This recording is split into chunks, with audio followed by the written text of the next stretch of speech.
Hello, everybody. What's up? I am Jay with Guilty of Crime, and we're back, guys. And I'm freezing, so welcome. Come on in, hit that like button, subscribe if you haven't, get a membership if you can. What is up, my crime crew people in the house? Much love, y'all. Happy Friday. Trigger warning. 6-year-old Corey Micciolo dies after being put through hell by monster dad, Christopher Gregor, the treadmill dad. Okay, so we're revisiting this because I want to know, is he going to get an appeal? He has connections to the law enforcement, being his father, which, by the way, I feel got him a lighter sentence. All right. So if y'all don't know what the hell I'm talking about anyway, and you're just here because you love Jay from Guilty of Crime and you come every day and you show up, hit that like button, subscribe, share with your community. All right. So we're going over a video that came out it's very special to me and some of you that have been here for a long, long time. All right. I've been covering the Corey Micciolo case since it happened, and I've been so lucky to have Rebecca Micciolo come on and read the monthly letters, and Brianna gave me an exclusive interview way back when. So I've been real blessed to be able to give the Michelos an outlet about Corey Micciolo when others wouldn't.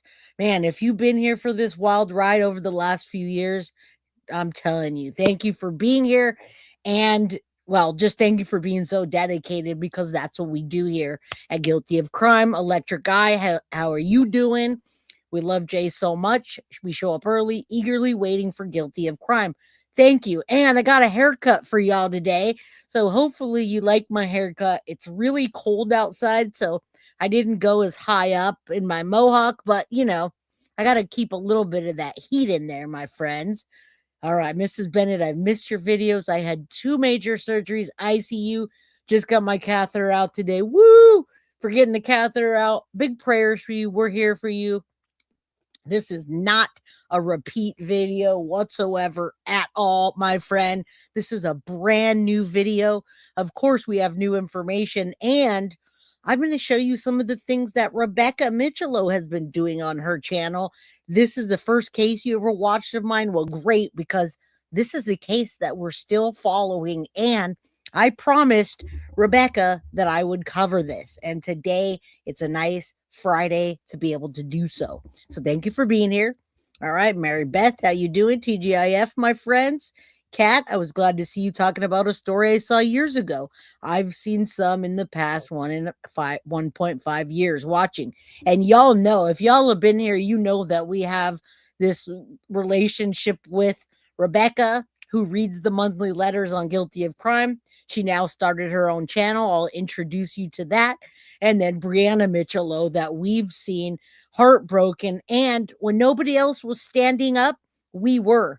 All right. People blamed Brianna Micciolo for what happened to her son. Many people didn't know the real deal about Corey Micciolo and Christopher Gregor. Many of you guys didn't know that Brianna Micciolo was underage when Christopher Gregor rolled up into her backyard, posed as a friend. She was 17, 16, 17. He was already in his 20s. He got her messed up. He put something in her drink and he raped her. Corey Micciolo was born out of non-consensual sex. And Brianna Micciolo still decided to have him. That was the love of her life, and he still is the love of her life. So say a prayer that Corey Micciolo gets the justice he deserves by not letting Christopher Gregor get an appeal. All right, Sadie's mama, good to see you. God took Sadie girl home early to wait for me. My breathing's getting worse, and my fibromyalgia, I need them. O2, I would not be able to spoil my girl like I did. Well, prayers for you, Sadie's mama. As usual, I know you go through a lot. All right. So good to see you guys. Always big hugs to Deb. Both of them. James, I appreciate that. I wish I can cut my own hair so I can just keep it like this all the time. I don't like looking shaggy. All right. What's up, everybody? Happy Friday. Come on in. Get yourself a membership if you don't have one. If you do, you know the drill. Gift the memberships, all that stuff. Big major trigger warning in this case, right out of the gate. There's going to be a trigger warning when we see the video, and it's just going to be, we're not going to show the full video, but that's going to be going over in the new video they do. Yeah, he's going up for appeal. So let me tell you real quick, guys, what I'm talking about. And the reason I've been following this even more so is because I promise to my crime crew people and the people that come on my show that I will keep that going for Rebecca and Brianna. So that's why I'm still covering it. It's already been done. It's been a while. And yeah, I'm glad you made it too, Truth Seeker Jacqueline. Good to see you. You covered the case. Did you get Rebecca or Brianna on the case at all? Just curious if you have met the Michelos at all. All right, Jay, you never look janky. Well, thank you. Oh, heck no. Agent Nefarious, much love to you. All right. And everybody else, very sad case. But, the real tragedy is the loss of Corey Micciolo and then the way that it was handled. Rebecca every month and every day, she thinks about Corey, writes these letters, and Brianna Micciolo is supposed to be suing the crap out of these people for letting it get the way it did. She called, I think it was over 100 times to CPS. They did nothing. The judge saw that treadmill video and still ordered Corey to go back to the Gregors. All right. So it's awful. Janet, thank you. Jay, I like your hair when it's longer, but you do you. Well, thank you. Thank you. It's still long, but I just cut the sides. All right. All right, guys. So let me tell you real quick, and we'll keep going back and forth, but just a quick recap. Christopher Gregor, known as the treadmill dad, was convicted May 2024 of aggravated manslaughter and child endangerment in the death of 6-year-old Corey Micciolo, his son, who died in April of 2021 in New Jersey after being forced to run on the treadmill and falling and getting up, and then much other abuse that was accumulated over time.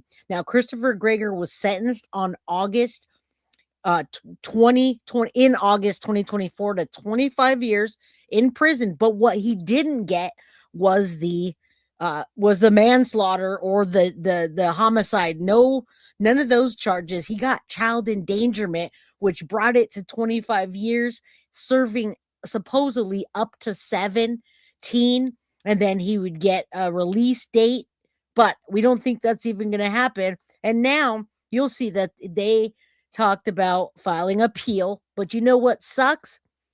Okay, listen, here's what sucks is I'm not seeing any appellate information on him, and that's not even the case because he's filed for an appeal. Christopher Gregor's defense, and they announced the intent to appeal, an intent after his conviction. His attorney publicly said they were going to pursue an appeal, but the reporting documentation has showed that it's not completed, and they keep on filing for extensions. And although it's been over a year since the sentencing has happened, Chris has been granted at least 3 extensions. As of November 2nd, 2025, he was still late for that extension, and they're going to appeal, which they have said they're going to get another extension. Now, December 12th, 2025, guys, there still hasn't been an extension, and Rebecca is not happy, and I'm sure Brianna is not happy either. So what I'm going to do quickly is I'm going to show you 2. I'm just going to run over the Justice for Corey page, and then I'm going to show you a quick, like 3 minutes of Rebecca talking on her channel about the appeal. All right, from 2 months ago. She's disgusted by it, as we all are. Okay. So I want you to hear it from Rebecca herself on her channel. Can you hear me now? All right. And she's been on our channel before. She is definitely a crime crew family friend, along with her daughter, Brianna. I mean, we're all for the victims on this channel, and we give them an outlet that they might not have otherwise. All right, so let's get into that. We got a good one today, and it's on a Friday, so I have plenty of time. This case absolutely broke me, you say, and I agree. You know what I should do before we even get into anything? I want to show you the quick. It's a like a 2-minute recap of the actual of what actually happened. So I am looking for that. But I'll put this on while I find it. I'm going to show you Rebecca talking about the appeal just to get right out of the gate. That monster doesn't deserve extensions or appeals. Prayers for real justice. And we're on the 4th time now. Okay, you're a small channel. No to appeal. You're a small channel. Okay, I was a really small channel back then too, Truth Seeker. But for some reason, people were reaching out to me because of the Madeline Soto case, I believe. Hi, Mom. Good to see you. Love you. All right, so I'll pop this on and then we'll do a quick recap. I just want you to see her channel. If you can drop the link, Tiff, I know you have the link. Can you hear me now? Can you drop that for Rebecca? Christopher Gregor's appeal. Can you hear me now? October 2nd is when she filed this. Listen up, and then we'll get into all of it. All right? You guys cool? I'm cool. Let's go. All right. This is her channel. Can you hear me now? We're not going to listen to this whole thing. I just want you to hear what her thoughts on his appeal that they've been filing, extensions, etc. So I wanted to come on tonight. I know it's kind of funny because I started this page to talk about my grandson Corey and ended up talking about addiction and my son Gino. But tonight I wanted to come on and talk about Corey. I don't know how many of you followed the case, but if you're not familiar, and I apologize. Rebecca's still working on her channel. I don't know. I'm sure a lot of the filming is clearer. You know, we're new. She's a new creator, so that's the definition that we're gonna get. But like I said, for those that came in and said, "Jay, is there something new? What did I miss?" Yes, this is what's new. She's working on the justice for Corey, or the Corey Micciolo justice for Corey law. All right. She's working on that law, and she's trying to make sure the appeal doesn't happen. So this is all new in this case today. The video we're going over is new. It's new footage of these ladies fighting for the justice that Corey deserves. Everything is new on today's episode, just so y'all know. All right. I did cover this case heavily. I have lots and lots and lots and lots of videos on my playlist. So go back and watch that if you want to catch up. Foxy Amazon, thank you for gifting the Guilty of Crime membership. Rebecca, hi, crime crew, full justice, faith and repentance. Good to see you. Deb, always a pleasure. Corey's story is how I found you. A lot of people found me that way, and I appreciate that. You guys for coming. Little man, Ryan the Gamer, good to see you. Y'all hit that like button. Let's get this in the algorithm so people know the deal. All right, let's listen up for a few minutes about the appeal for Christopher Gregor. All right. And now it's December 12th, 2025. We're doing all new content today. 6-year-old grandson was abused and murdered by his biological father, Chris Gregor. And August 2nd of 2024, Chris Gregor was sentenced to New Jersey State Prison for, I think it came out to be like, I don't know, 20 years or something, not nearly enough. But anyway, so I by the way, guys, he got 25 years, but it was a consecutive. He got 2 sentences and they were consecutive. All right. They weren't, they were concurrent, I believe. So 25 years total. He had already served some time and he needed to serve 17 more minus what he had spent in jail at the time. All right. Also, there was some talk of maybe him getting his ass kicked while he was there. People putting stuff in his coffee, making Christopher Gregor shit his pants. All right, giving that guy a coffee bomb. He's a real piece of shit.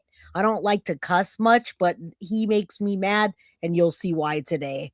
How much everybody knows about the whole justice system, but every defendant, every criminal, every murderer has the opportunity to file an appeal. So Chris Gregor is not the exception. He is filing an appeal. It's been over a year since he was sentenced, and I would think that the appeal should have been filed, but wouldn't you guess that the criminals have all the rights and he can get an extension, absolutely. which is on extension number 3.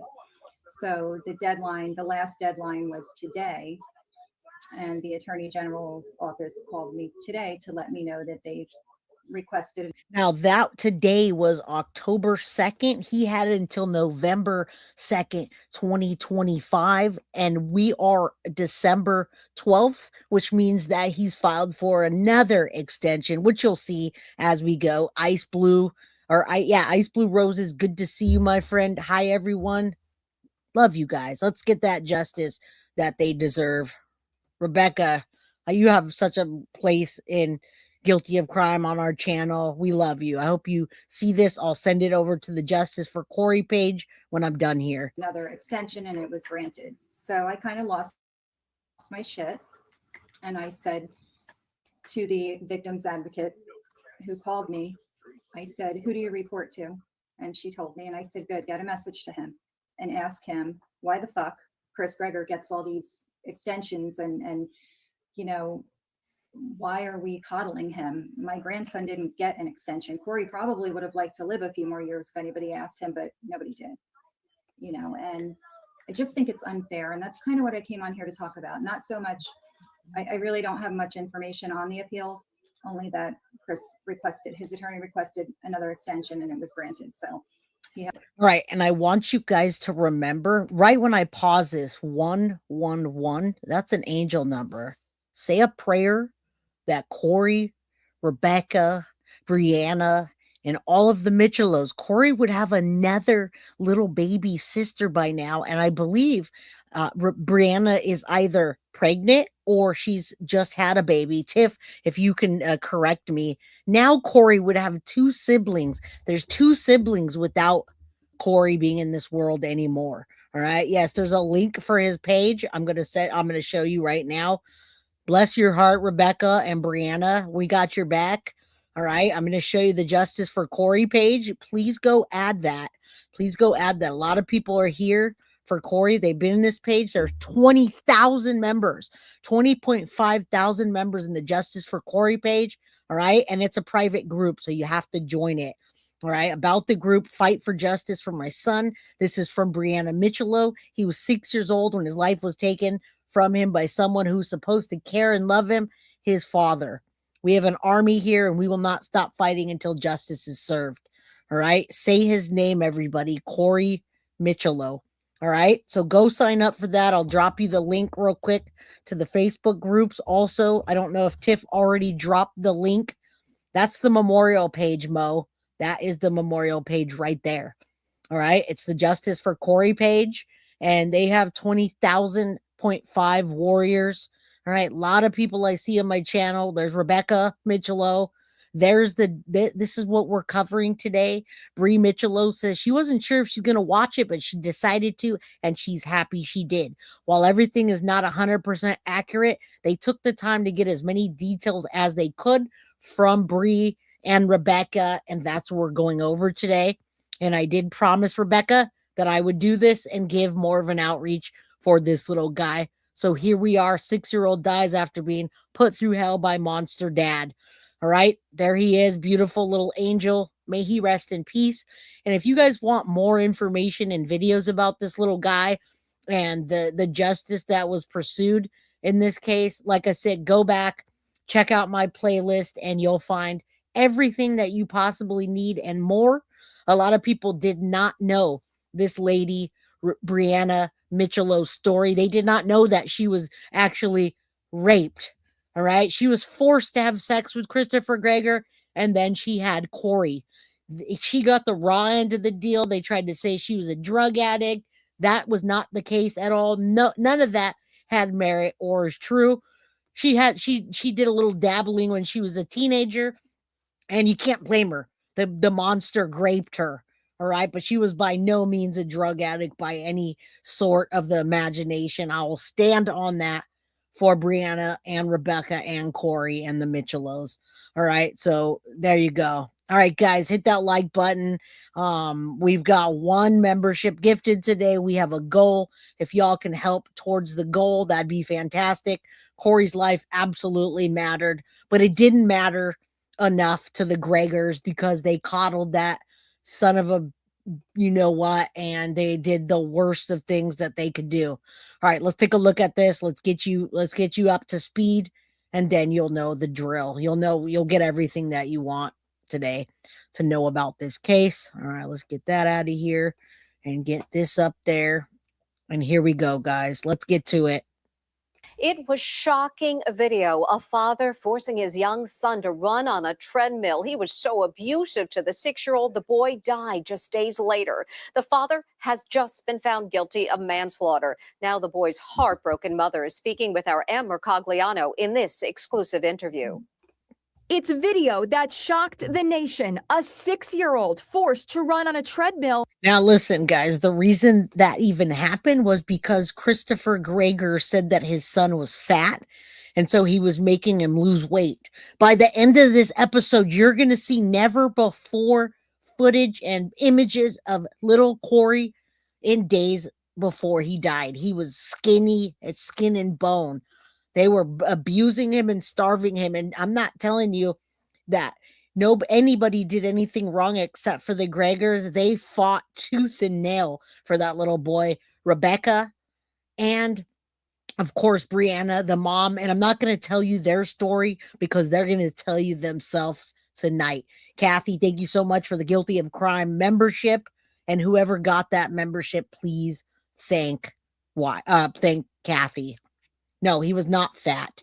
That was an excuse because he didn't like his son and he didn't like Brianna. He wanted nothing to do with her, but yet at the same time, he did. The only reason he did this is because he wanted her back. And she even took the time to go spend the night over the house with Corey to protect him. As much as she hated that son of a bitch, she did that for her son like any of us mothers would do. At high speeds, the little boy keeps falling off and his dad keeps ordering him back on. He falls hard 6 times. 12 days later, prosecutors say Corey Micciolo died from chronic abuse. I just miss him. And sometimes I just want to say sorry, but I know I tried. And guys, I just want to tell you, this lady is amazing. Brianna Micciolo. Now, originally, the reason that I picked up these interviews, I picked these interviews up because they came to me and said, Jay, these people are not giving me the time to talk. And when they do, they're cutting out half of it. The people that are interviewing me are treating me like a scumbag, and then they're re-narrating what I'm saying. And so here you go, Guilty of Crime gave them a platform, and I'm so grateful that I'm able to do that. Allison, happy birthday, my friend. Michael, thank you, says choo choo. Guilty of Crime family, let's keep it going. Happy birthday to anybody's birthday, Allison particularly.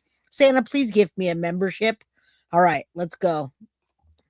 Now Corey's mom, Brianna, is speaking to Inside Edition. She says her little boy told her about being forced to run on the treadmill. Because that happened a few times. Like, that video wasn't the first time it happened. Last week, Corey's father, Christopher Gregor, was found guilty of aggravated manslaughter and child endangerment. Brianna, who testified against him at the trial, says she suspected Corey was being mistreated by his father. What did you see? He had bruises, like, you know, if someone were to grab you, he had them on his arms, like fingerprint bruises. He had bruises on his forehead. He's had black eyes. I would ask him how he got it, and he was so afraid. He most of the time he wouldn't tell me what happened, and whatever lie his father told him to say is what he would say to me. I spoke with her at her mother's house, where Corey spent lots of time. Here we are in Corey's grandmother's home in Englishtown, New Jersey. You could see His pictures hang. And now, guys, she's moved since, and I gotta tell you, she doesn't even look the same. Hey, there she is. You guys, please go subscribe to Can You Hear Me Now? Rebecca, we're here for you, and you look fantastic, by the way. I don't know if the stress made you lose weight, girl, but you're looking good, and we're here for you to do what we can. I'm also making sure to promote your channel to get more people to watch and help with the justice for Corey.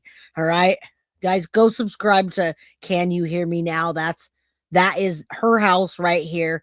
Rebecca Micciolo, that's moved since. On the wall here, Corey's mother says the abuse captured on the gym's surveillance camera was turned over to authorities a week before he died. She believes if they would have done something, he would still be alive. She and Gregor were never married. In fact, she says they only had sex once. She says he despised her for a number of reasons and took it out on the boy. I think he hated me because I didn't get an abortion.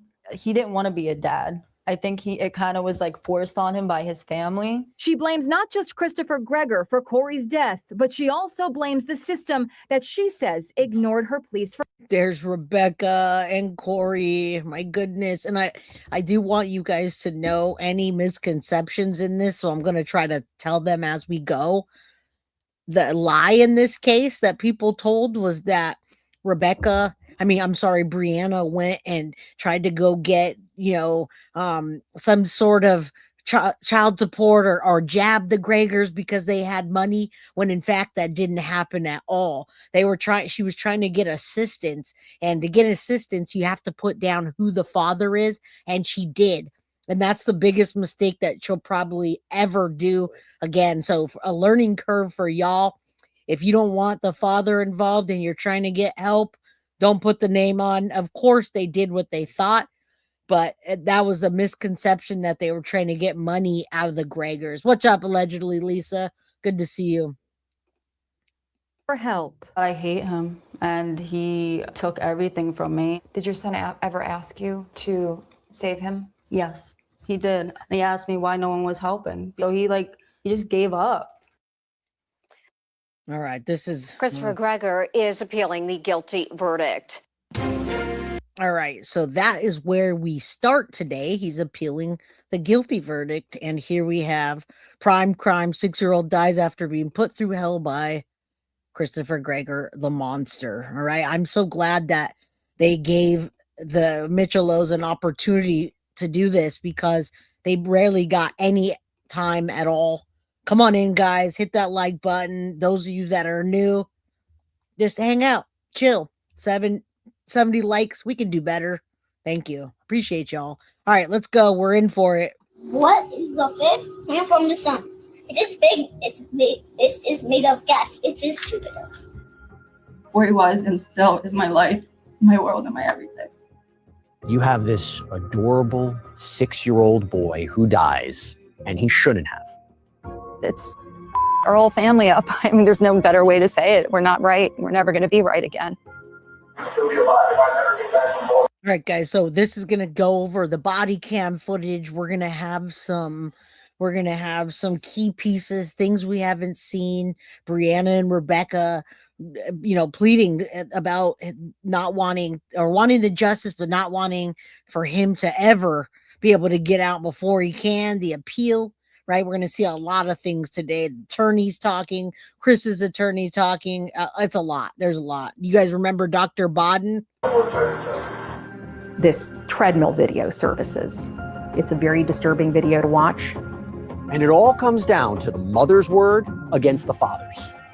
I hate you for not letting me say goodbye to my son, but I thank God your face is not the last one he saw. Look at him. Look at him. That's not a man. Oh my God, I killed my child. That's a man. Oh my God, my child is dead.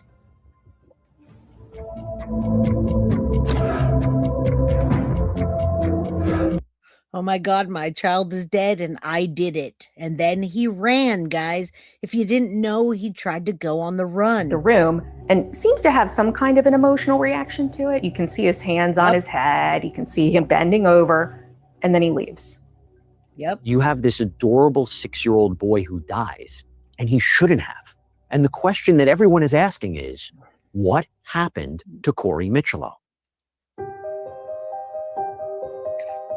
Now, listen, guys, I need to tell you something important. That treadmill video, as horrific as it was not the reason that Corey Micciolo died.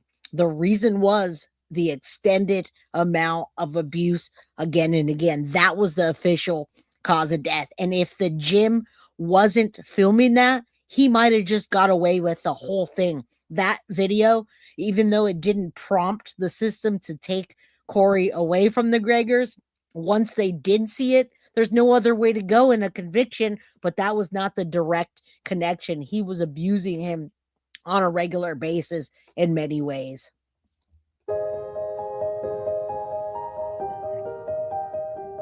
Corey was always a happy kid. He was very artistic. He loved outer space. He liked playing sports. He loved playing with his friends. He was just a very happy kid before everything happened. Here we go. Sorry, guys.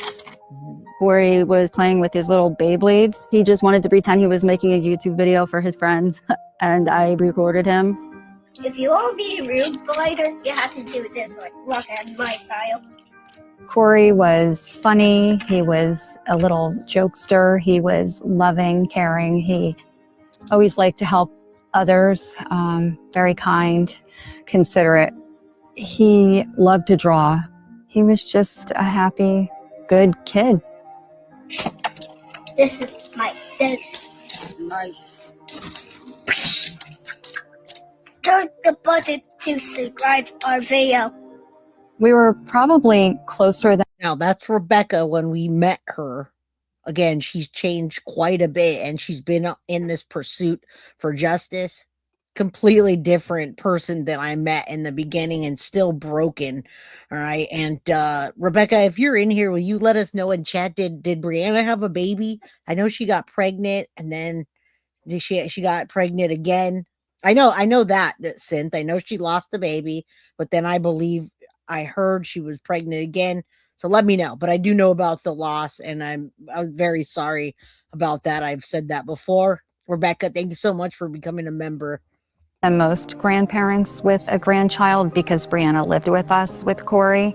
My most fond memories of Corey were when I would get him by myself. Like if he would wake up, I would always say to him, come to Gma when you wake up. Don't wake up mommy, because then I could be with him alone, and I could just eat him up for a little bit, and we would just snuggle, and he'd play with my phone, or we'd watch something on TV. All right. Well, thank you for clarifying that. I guess he would have a little sister, Rebecca.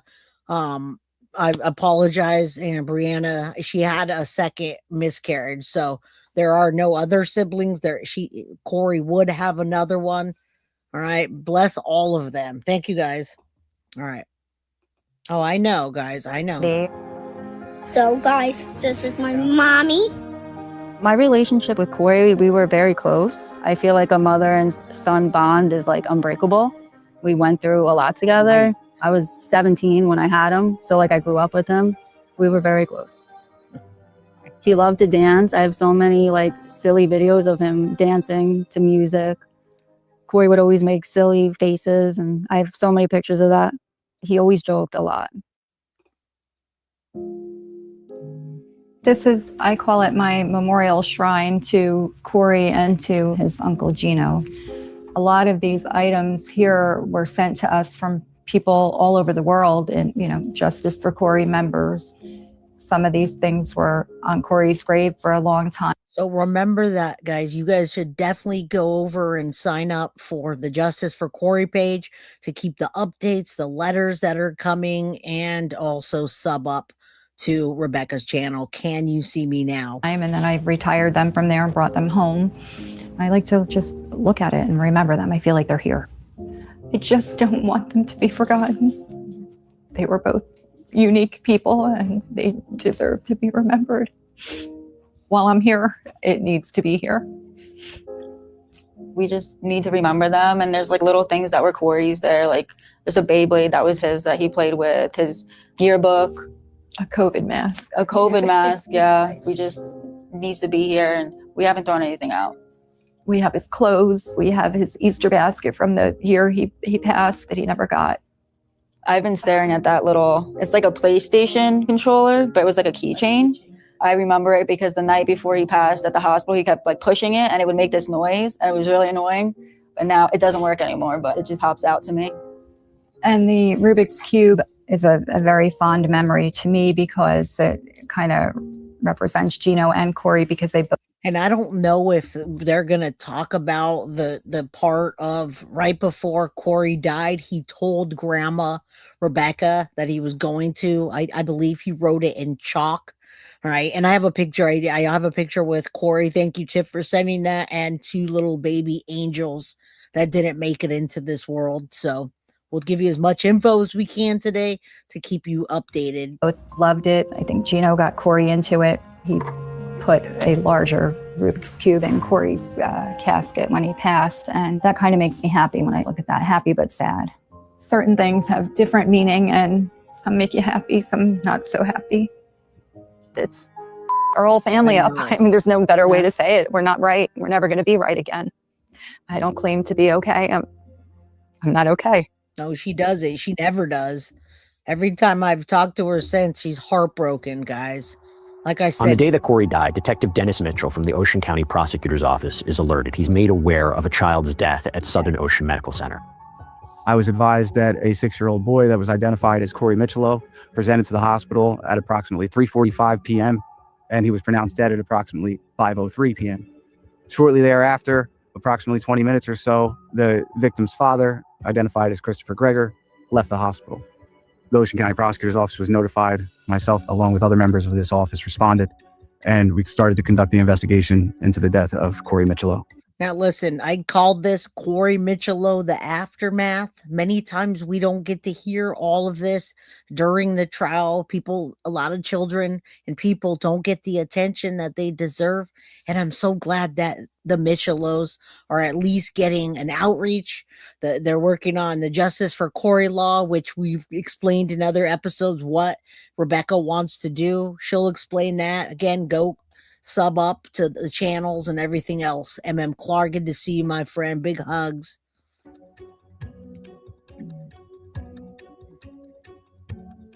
Now, the next morning, Detective Dennis Mitchell observes the post-mortem examination of Corey, and this is conducted by medical examiner Dr. Dante Regassa. Dr. Regassa determined the cause of death of Corey Micciolo to be blunt impact injuries to the heart and liver, as well as sepsis as a contributing factor. Sepsis and to the heart and the liver, that was not caused from the treadmill. The treadmill added to that, right? And there he is taking him in to the hospital for the last time. You know, having to perform an autopsy on a child in and of itself is horrible. But what it does also is it reveals some very important but disturbing details in this case. The first step in any investigation is looking at the victim's body, seeing if there's anything that his body is going to tell us about what led him to be in this position. In Corey's case, it was the bruisings that was in varying areas of his body that was of great concern to us, specifically bruising that didn't seem to align with any type of accidental injury. The manner of death matters immensely when it comes to a homicide. How could anybody do that to any child? But look at that little boy, and he cried out. He told them. All right. He didn't keep it quiet. He said, my dad's abusing me. And they did everything in their power to keep him and to just get him away from that. And none of it worked. Homicide investigation, because unless the manner of death is homicide, you don't have a homicide investigation. In this case, the manner was undetermined. What that means to us is we need to provide the doctor with more information about the attendant circumstances of the victim's death. In this case, provide a detailed timeline of the events surrounding the death of Corey Micciolo. Very few cases are designated undetermined. A lot of times when we would do these child death reviews, those were the ones that we flagged as we need to look at these very, very carefully. I don't think the punishment fit what he did to his son. We have a child who is deceased, who died of some injuries. The first thing you want to do as an investigator in this case is get the timeline. And that's, you can see at the top, you guys can go sub up to any of those. TikTok, Justice for Corey. Brianna is on TikTok quite a bit and on Facebook. Down. and as precise as you possibly can so you can start ruling people in and ruling people out. Thank you. They have to look at, was this an accident? And if it wasn't an accident, how did it happen and who was responsible? So, they want to be objective in their approach. They want to be comprehensive. They want to be careful. So what are you going to do? First of all, you're going to interview the parents. She tried so hard. Now, Corey was in the care of his mother, Brianna Micciolo, from midnight to 9 a.m. From 9 a.m. to 3:30 p.m., he was in the care of his father, Christopher Gregor. The timeline is extremely important. When we know that an injury occurred on April 2nd, and we don't know exactly what time it happened, we don't know exactly what happened, formulating a timeline is extremely important. It's important in that we're able to see what people are doing before and after the event. And even more so than that, we're able to see what people aren't doing. We're able to see where people are deviating from that normal human behavior and how a parent would react in this situation.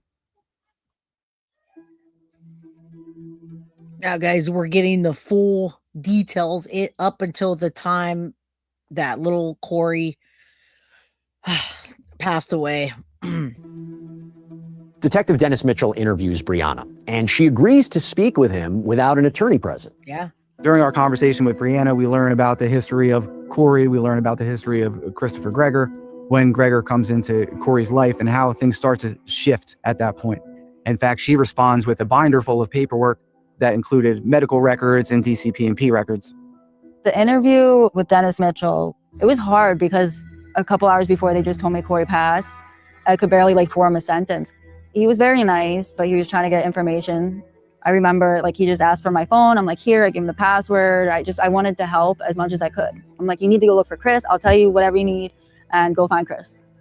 Christopher Gregor met Brianna Micciolo at a house party in Monroe Township. Now, remember that. I don't know what's going to come out of what they're saying, but I hope that this comes out as true because I was sticking up so hard and I was so upset. I don't go for people bullying people or shit talking. And during this trial, there were people coming on my channel and saying it's it's Brianna's fault. She was doing drugs and tried to come after the family for money. None of that was true.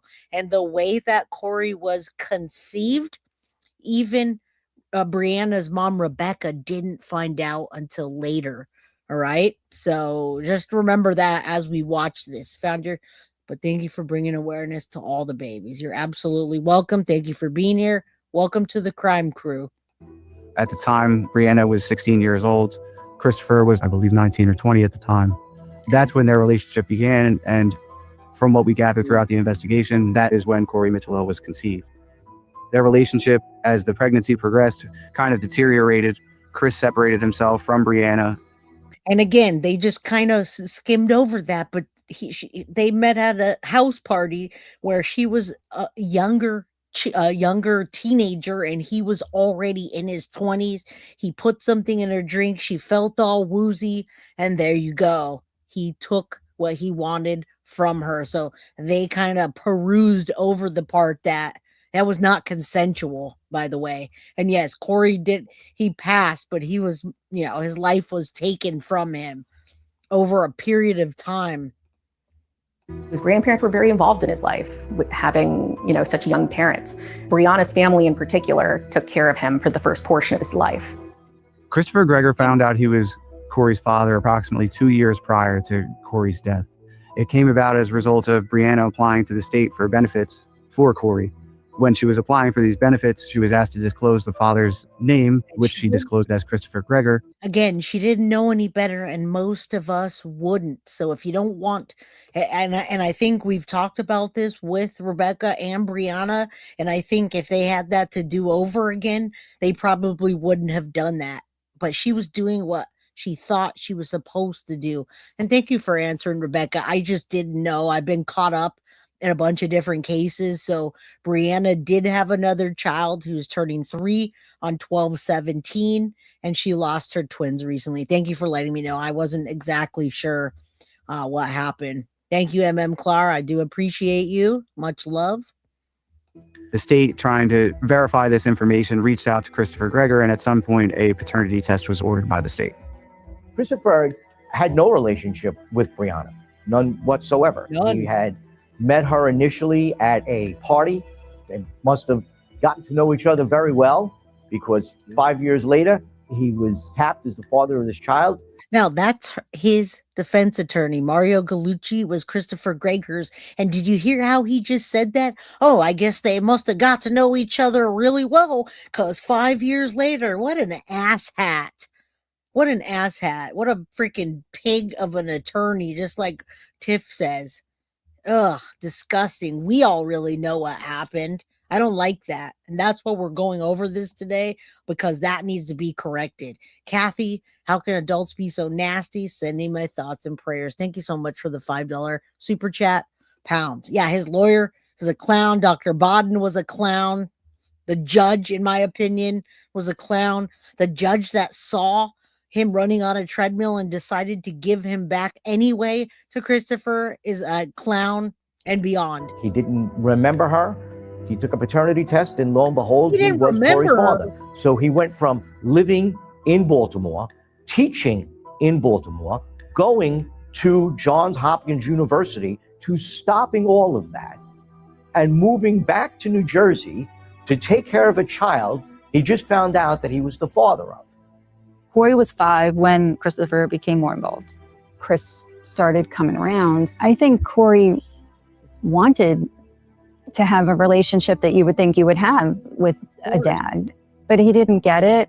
I think Corey feared him very early on, but I think Corey was hopeful. Throughout her life and during the life of Corey, Brianna had struggled with some addiction, which she fought to overcome through rehab programs.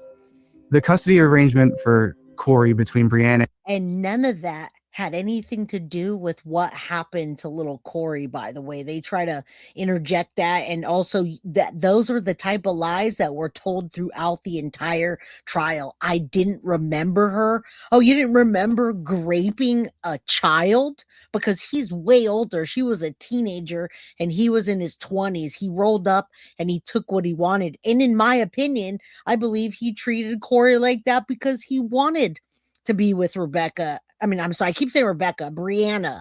He didn't want to be with, sorry, Rebecca. He wanted to be with Bree, and she didn't want that. She just wanted a father for her son, and she didn't even mean to, but these are the kind of lies that you're going to hear throughout. and Chris, it varied through the years. Initially, Brianna had full custody. At one point, she lost custody, again, due to her addiction. Her mother, Rebecca, assumes full custody at one point. As Chris came into the picture, the two of them ultimately shared joint custody, with Chris Gregor having primary residential custody of Corey Micciolo and Brianna having visitation rights. When Corey first came into Christopher's life, he was overweight. He had learning difficulties.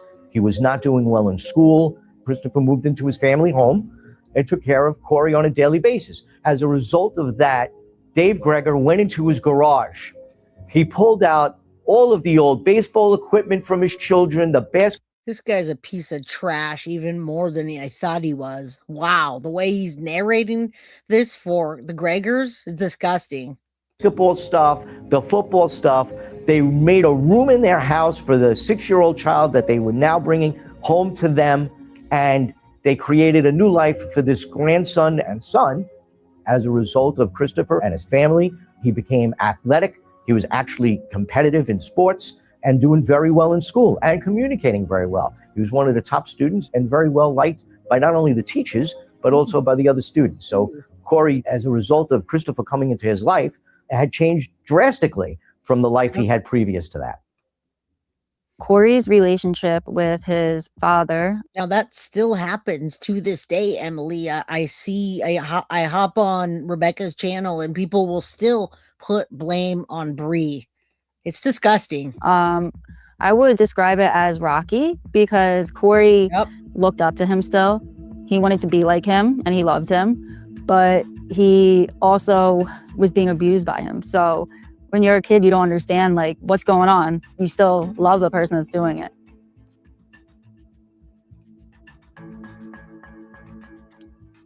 During Brianna's interview with Detective Mitchell, she's informed that her mother, Rebecca, has retained an attorney on her behalf. But despite that, Brianna insists she wants to continue speaking without an attorney present. We asked her if she would provide us with consent to search her home, which she did. We learned that Corey stayed in the basement of the residence with Brianna when he was there. So that was our primary focus in regards to that residence. Looking around her room and Corey's room, it was neat and orderly. There was nothing of real concern. There was nothing that would jump out at us to show us that this child was mistreated in any way while in this home. And of course, it's a defense attorney's job, but this is outside of the bounds. They're doing this documentary, and he's really going to throw in there about being an overweight child, not doing good in school. Like, what the actual fuck? Sorry, excuse my language, but I'm upset by this. I know it's their damn job, but I despise some defense attorney. He's still trying to get an appeal, and that's why he's saying the things he's saying that are untrue. In my opinion. It's at this point that police then interview Brianna's mother, Corey's grandmother, Rebecca Micciolo.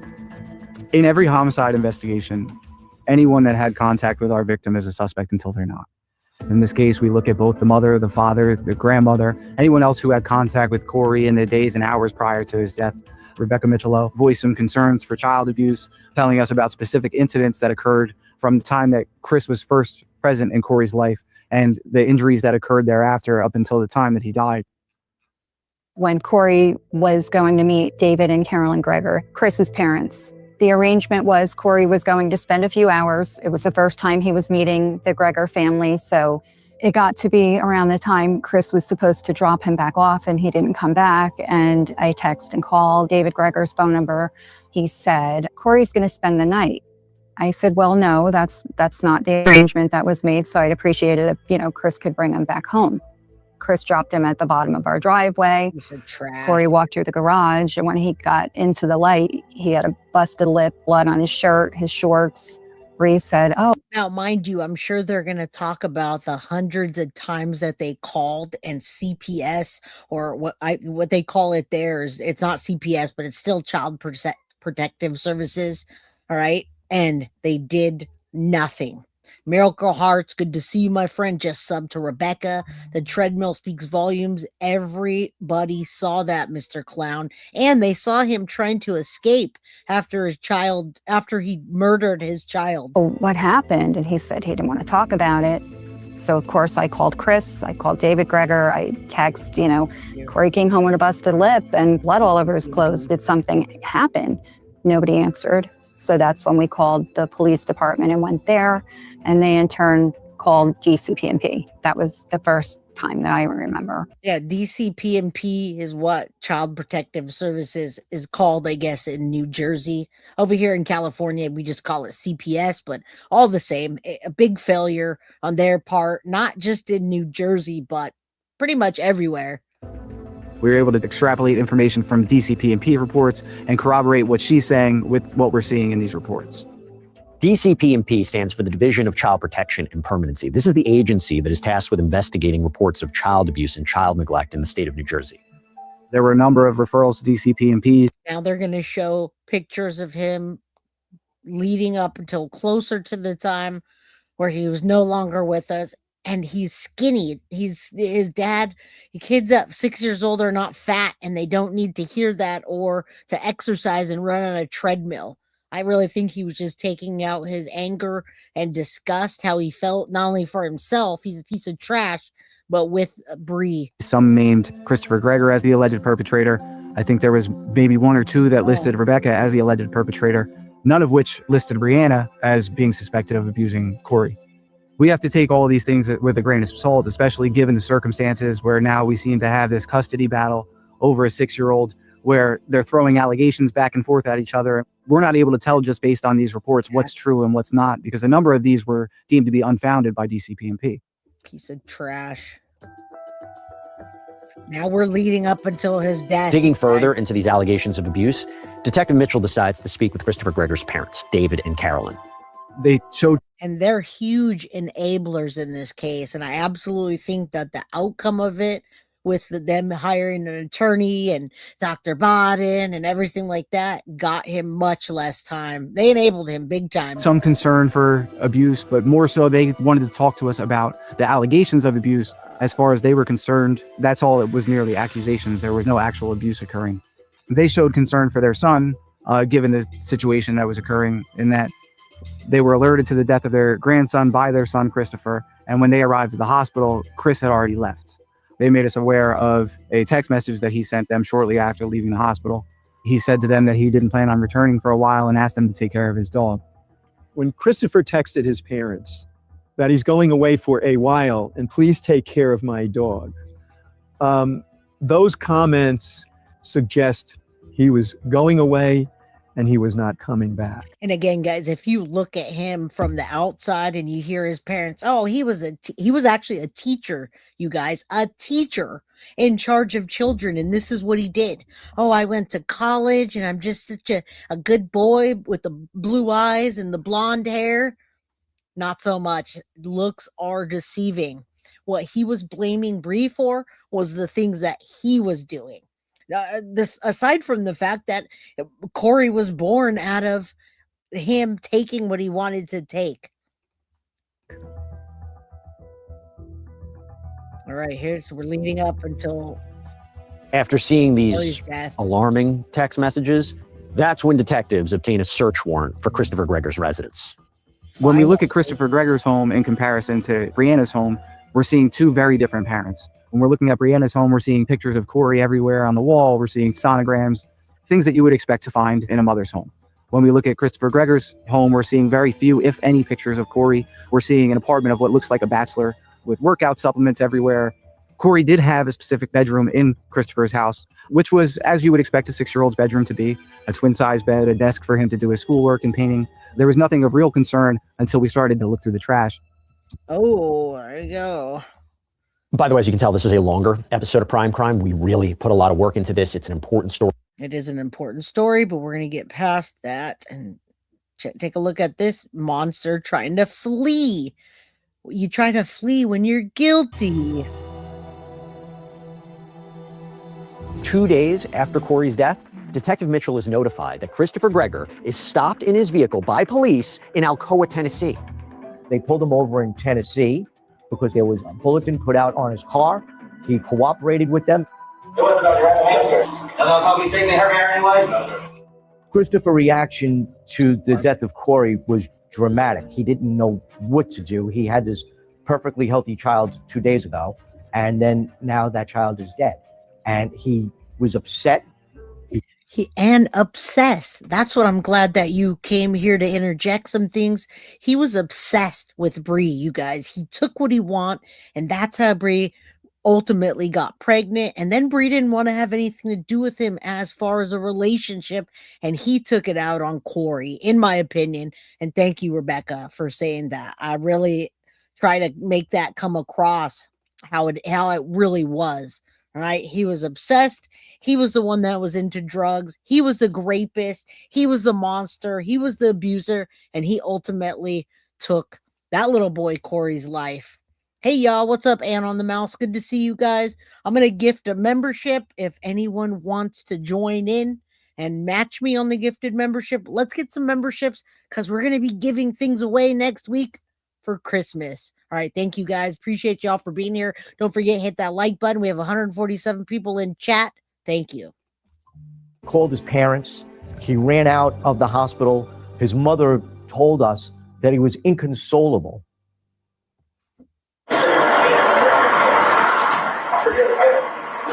And again, if you guys go back to the playlist, it's called Treadmill Dad or Treadmill Killer. There's also a Corey Micciolo one. You will be able to find everything that you possibly can find on this case, including body cam footage. Rebecca says he was a habitual offender. Bree wasn't his first victim, and when he gets out, there will be more. And I absolutely believe that. I believe he's a rapist and an abuser and now a murderer. All right? Let's keep going. Arkansas or Texas? My brother's in California. I left at 5:30 Friday. I drove straight to Dallas. He was driving to his brother's house. He wanted to be by his brother. I could you say you were in Texas. If you were in Texas, where in Texas? Or Arkansas? I know, I definitely was in Arkansas. I'll just been driving. I mean, if I was, I wouldn't be heading back to the rest of the camp. I mean, it's taking like a week. Alcoa police, and speaking with Christopher, they inquire as to why he left the area, specifically New Jersey. He provides several explanations, one of which he was going to visit his brother in California. Yes. Another was that he needed to go clear his head because he was afraid that he was going to go do or say something to the decedent's mother that he wasn't supposed to. He tells them that he just went for a ride and that when he was stopped, he was actually on his way back to New Jersey. For the same time, you can't figure everything out while we're doing all this. I imagine that you guys would know if there was a warrant associated with that. We reviewed all that footage, and what we're seeing on there is someone who isn't acting the way you would expect, given the circumstances and the situation he was in. We're seeing somebody that's joking, somebody that's smiling, that's deflecting, not someone that appears to be grieving. Not at all. He was grieving for himself and he tried to run. Thank you so much, MM Clar, for the Guilty of Crime membership. Please thank MM Clar if you receive the membership. I'm also going to gift one right now. Rebecca says his life changed drastically, Mario. You know why? Because your client, Christopher Gregor, killed him, you ass clown. And I agree. I would call him an ass hat, but an ass clown will do. Piece of trash. Their 6-year-old son. I'm freaking out right now because there's like these cars. What's your best school too? I was a math teacher, so you know I don't know that. Thank you for helping correct these things. Corey did not stay in a basement. He had a room next to Rebecca's in the house. All right. Absolutely disgusting. Thank you for correcting these things because you're the one that can. All right. What a darling little boy. My mom says he was scared because he was going to get caught. And Rebecca, refresh my mind what little Corey told you before he passed. Didn't he write on the sidewalk something about him? He was going to die, or I can't remember the exact words that he wrote, but it's very disheartening. Rebecca is in here. Bree is not in here that I know of. Rebecca is, can you hear me now? All right, I'm going to gift a membership. Guys, if you want to match me, please do so.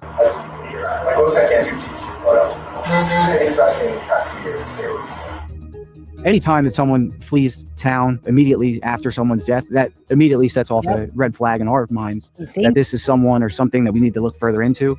That behavior could be easily explainable, or that could show consciousness of guilt. I haven't slept well, as you can imagine. It's just, I don't know. Like, numb at this point with everything going on, and this now, I'm like a little freaked out. In his conversation with the Alcoa Police Department, he does tell them a little bit about what happened with Corey, about the doctors. They had no idea. He thought it was some kind of something. Dead. No, he's not dead. Just like surgery. I knew when he got home, and I knew something was wrong with my gut, but I just thought she had one thing from everything. Now, remember, guys, nobody has seen the treadmill video just yet as far as these people go. If they wouldn't have got that treadmill video, I don't know what would have happened. And yeah, go sign up, go subscribe to @Can You Hear Me Now? All right. And you'll find that is the channel for Corey. It's Rebecca, his grandma's channel. Everyone, please say a prayer for Corey. Yes, please. I should have took him right this way. There's a lot of things, like, you know, it's partially my fault in the sense that if they truly did something, we would, but if you actually like was drug addict money, but you'd still be alive if I never came back from Baltimore type of thing. And like that's the motive if I had this whole guy. She's a special kind of dirtbag. He literally just called Bree a special kind of dirtbag. Just remember that, all right? Miss Lizzie, hey, I subbed to your channel today. I'm new. Well, shout out to Miss Lizzie Loves Blue Eyes. Welcome to the Crime Crew family. Chris actually says to the police officers that if I never came into Corey's life, he might still be alive today. In isolation, that might not mean a lot, but when you look at that with the surrounding events, the flight, his behavior up until that point, it doesn't sit right. And it leads you to believe that he truly means that if he wasn't there, that Corey would still be alive. Now authorities end up letting Christopher Gregor leave. But then investigators come upon something that changes this entire story. They get critical new evidence. We were first made aware of the treadmill video and speaking with the DCPD caseworker that was in charge of Corey's case. He made us aware of an incident that occurred on March 20th of the same year. That incident occurred in the gym of the apartment complex of Chris Gregor. again, had they not had it been recorded over or deleted because of the length of time, we might not be here as we are today. And although I don't feel like he got the time and the justice that he deserves, I still think he's going to come out and be an awful, rotten piece of trash in 17 years. But this changed everything, this video. But they saw it and they didn't take him away. They didn't remove him from Chris. They still continued to make him go back. And that it was on video. He ultimately provided us with that video the following day. Yep. This treadmill video surfaces. If you have small children, you may not want to watch it. It's a very disturbing video to watch. I'm going to grab my dog. It wasn't until the day after Corey's death on April 3rd that we were actually provided with this video. We see Christopher Gregor. He immediately directs Corey towards the treadmills. Corey gets on a treadmill. It was unbelievable what this kid could do on a treadmill. He was setting world records. After about 9 or so minutes of Corey running on the treadmill at a decent pace, Chris walks over to the treadmill, and you can see in his demeanor that it appears that he's yelling at him, that he's agitated. He then appears to turn the speed of the treadmill up. As Corey starts to pick up pace, you can tell that he's struggling to keep up with the speed of the treadmill as it's being increased. You see Christopher kind of move to the back of the treadmill as Corey started to go towards the back, unable to keep up with the speed. At this point, we're looking at this video and saying, okay, he's moving to the back. Like, yes, he recognizes he's going to fall, but he's going to be there for him when he falls. What we see is the opposite. We do see Corey start to fall, start to lose footing. And instead of Chris reaching out his arms, attempting to brace him from hitting the ground or being injured, he actually steps out of the way to allow him to fall and hit the ground. He then picks him up by his shirt, places him on the treadmill in a forcible manner, and appears to open his mouth and bite down on the top of Corey's head. As that's happening, Corey... And that's another thing. Again, you don't need to probably watch that. We've already watched it several times. He literally bit down on his head. All right. And yeah, I hope I broke it up just a little bit by throwing the pups. I have another pup, but she wouldn't let me put her on camera. That was actually Pieces, Wes, and Bowie didn't let me. So let's keep going. He's unable to keep footing on the treadmill, but Chris is still holding his shirt so he doesn't fall again at that time. He picks him up, allows him to regain his footing, and continue running. Let's all keep in mind, this is a 6-year-old. When you watch this video, you know that the speed is getting up to 7, 8, 9, 10, 11, 12 miles an hour with this kid because this kid cannot keep up with it. It is running at very close to the top speed. He falls another 5 times off the back of the treadmill as Chris instructs Corey to go back onto the treadmill from behind to jump onto the moving track, whereas a safer way would be to either turn off the machine or instruct him to step on the sides and grab the handle. And not that this is an excuse, but I just want you to see what happens when somebody's evil and vile. I'm sure that his dad did that to him when he was a child. All right. But again, no excuses. He could have changed the narrative. He knew what he was doing was wrong. His dad seems like he's a hard ass. Like, I think he's in law enforcement. He was. So I'm sure he did the same thing, but that's where you stop. That's where it stops. What's up, Em? Good to see you, my friend. Big hugs. And then regain his footing that way. So we're seeing the dad almost watch and instruct his kid to hurt himself on this treadmill. It's a chilling video. This is one of the most disturbing things that I've seen. You're watching a helpless 6-year-old be abused over and over by his father. You're seeing complete disregard for Corey by his father. You're starting to see inside the mind of Chris because you're seeing who he is when nobody's watching, or he thinks nobody's watching. Yeah, exactly. I was horrified. That video is stomach churning. Oh, I'm sorry. Hold on. For anyone who has known or even cared about a small child, because it would appear that he keeps trying to run on the treadmill and he keeps trying to make his dad happy and he keeps falling. It's heartbreaking to watch. When we're watching the end of that video, we watch them leave the gym. From an outside camera, we see Chris come out of the front of the gym and the door starts to close. And then shortly after, Corey comes almost as if the door is hitting him on the way out. Chris has complete disregard, complete lack of concern. Welcome Under Your Scars. And this happened a while back. This is a new episode today. He passed away already. We're going over that right now. And we ask, is Christopher Gregor going to get a new trial? He's filed for an appeal, or he hasn't. They keep extending it. So no, this already happened back in 2021. These are the days that we're leading up until his death. All right. It's all new. Or empathy for his son and what he had just gone through, seemed to be more focused on his own anger. Yep. I noticed Corey had like a bruise on him. He had this big mark on his forearm. And Corey told me that Christopher made him run on a treadmill really fast. He was calling him fat. And so I immediately filed a complaint with DCPMP.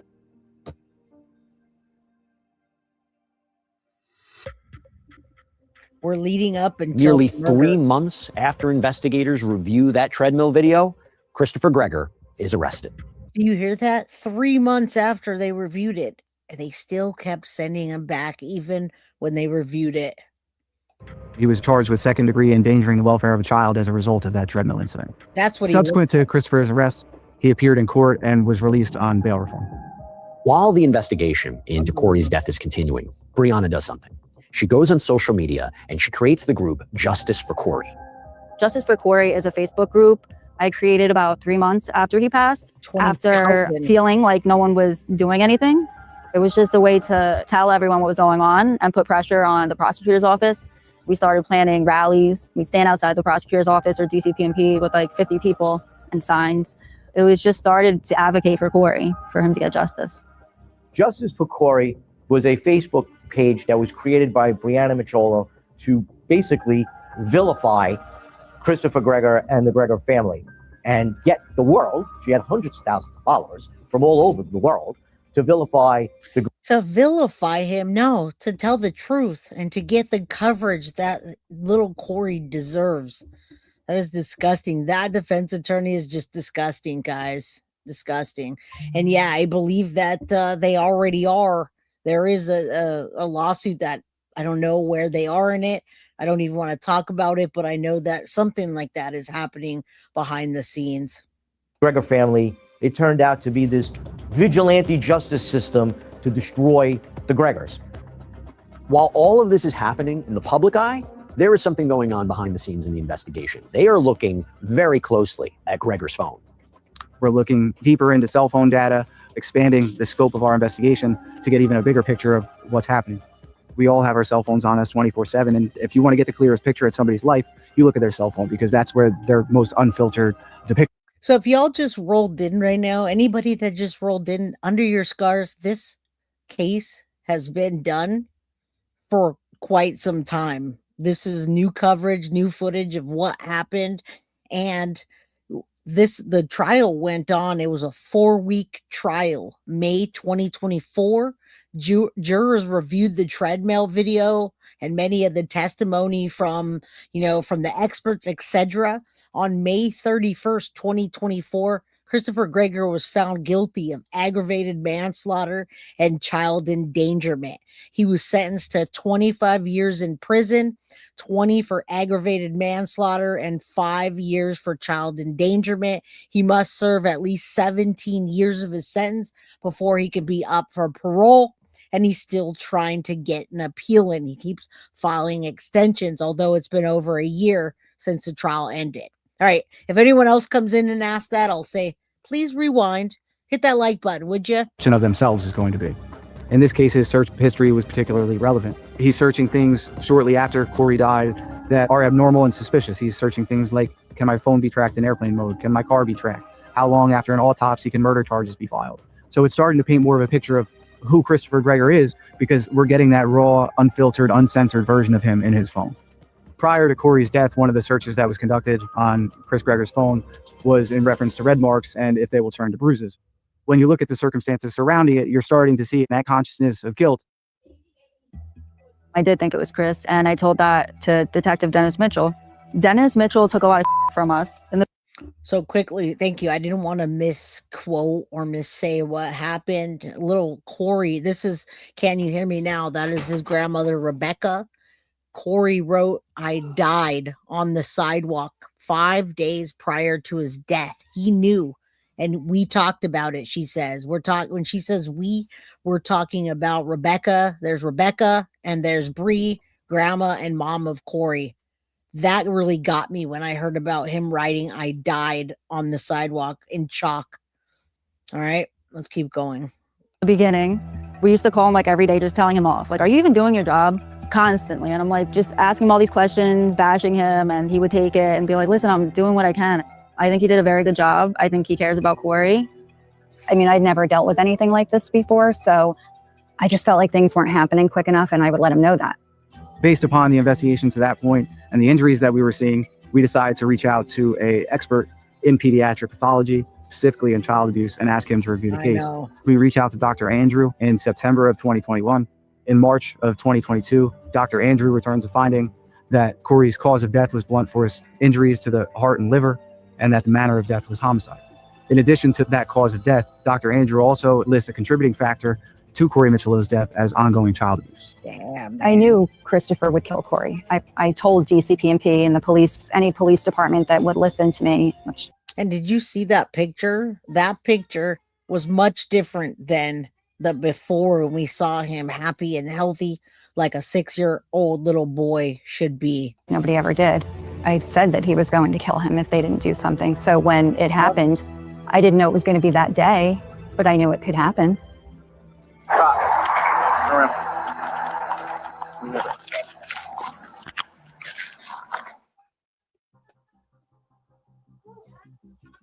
Almost 1 year after Corey Micciolo's death, Christopher Gregor is arrested and charged with Corey's murder. No, sir. And I remember he tried to flee and they still let him out on bail. And I believe that was due to father's influence and the podunk, it's not podunk town, but the area and the people that he knew and that his father knew. When Dr. Andrew returned his opinion, we finally were able to have a doctor say that, but for someone else's actions, this child would still be alive. And at that point, it allowed us to charge Christopher with his son's death.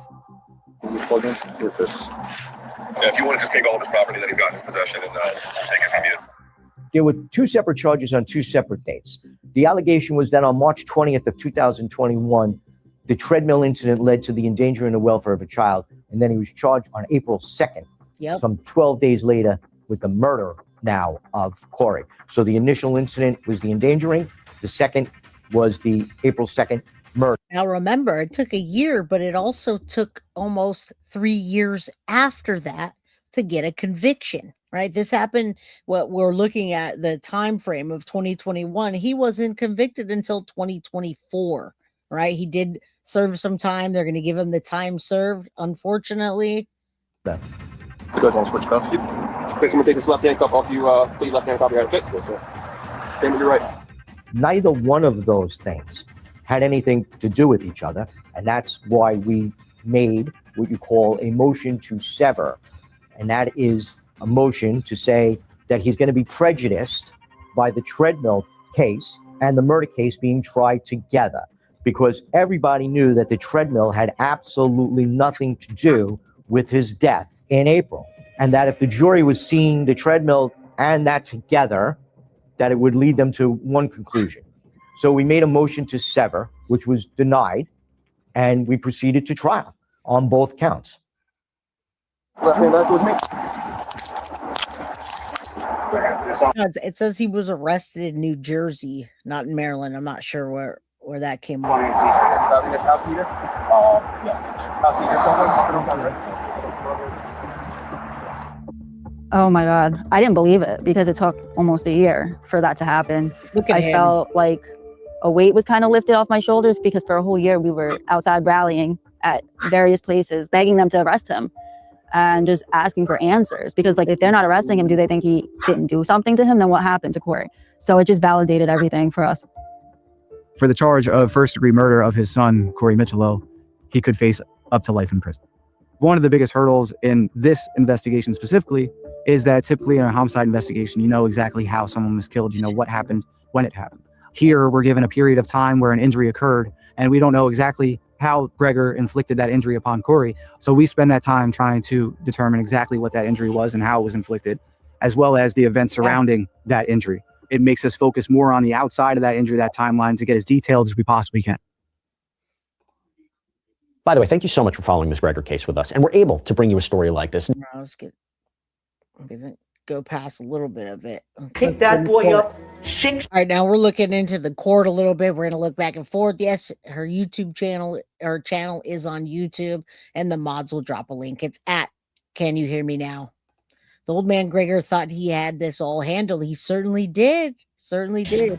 Times. And 6 times. Put him back on the treadmill. Right there, guys. And I'm going to tell you right now, you're not going to like him. And I don't care if you like him. When you see that video, you're going to be horrified. But I'm telling you right now that the evidence you're going to see of Corey's death had absolutely nothing to do with that treadmill. The treadmill video was going to be horrible. And it is horrible, and it was horrible, but it contributed to his ultimate death, and it shows proof of abuse. I can't stand some of these defense attorneys. And I knew that. So I opened on it.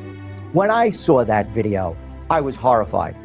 The second time I saw that video, I was horrified. The 2000th time I saw that video, I was horrified. Yes, so I needed to blunt that. Since the timeline of events is so important in this case, the prosecution needs to start with a strong witness. And the first witness they call is Brianna Micciolo. Brianna on March. And she did fantastic, even though, like I said, they were trying to slay her on the stand. And if you watch this, like with Law and Crime or Court TV, whoever was streaming it, there were some nasty people in chat saying horrible things about Bree, which absolutely aren't true. 20th of 2021 at approximately 4:15, did you drop off Corey to his father at the clubhouse gym at the Atlantic Heights apartment complex? Yes. What was the defendant's demeanor when he let Corey into the gym at that point in time? He was very angry. The prosecution played the treadmill video for the court. The jury was just as horrified as every other person that watched that video for the first time. I saw their faces. I think one woman actually turned her head away. He's picking him up by the top of his shoulders and shirt, and you can see Corey's legs that he does not want to get back on that treadmill. He treats him like a rag doll, right? He's picking him up, his legs are swinging. This is what the defendant does while he's trying to put Corey on a moving treadmill. The defendant bites Corey's head.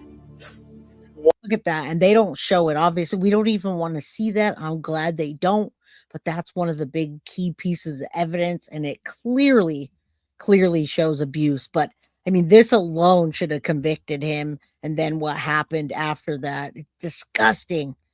What kind of father would do this to their son? Brianna, who is the child located in that video? That's Corey. And how old was Corey in that video? He was 6. And who was the adult male located in that video? The defendant. I saw the treadmill video for the first time a week before the trial. They offered to show me it for a while and I didn't want to see it. And if I had the choice, I wouldn't have watched it. It's traumatizing, definitely. To see someone picking up like a 60-pound kid and by the back of his shirt and then biting him, especially when it's your kid, you're like, what the f? Like, it's traumatizing. Yeah, what a piece of If you can do that to a kid, you can kill them, definitely. The most important thing is to prove who had access to the child when, thus who could have inflicted these injuries. The liver didn't lacerate itself. The heart didn't lacerate itself. This is not something that just spontaneously occurs in children. So someone must be responsible for it. So the timeline is what was the most important. And frankly, that's what we're going to go through. But you guys, this happens. This didn't just happen to Corey. This happened to Corey and his entire family. They are all victims. They still are. And they can, I don't want to frame anybody as that, but it didn't just happen to Corey. It happened to many people and more than the 20,000 people in the justice. This happens every day, but children every day don't get this kind of coverage in the way that Corey's getting. So I'm grateful that they did this episode and the way it was covered. It happens every day.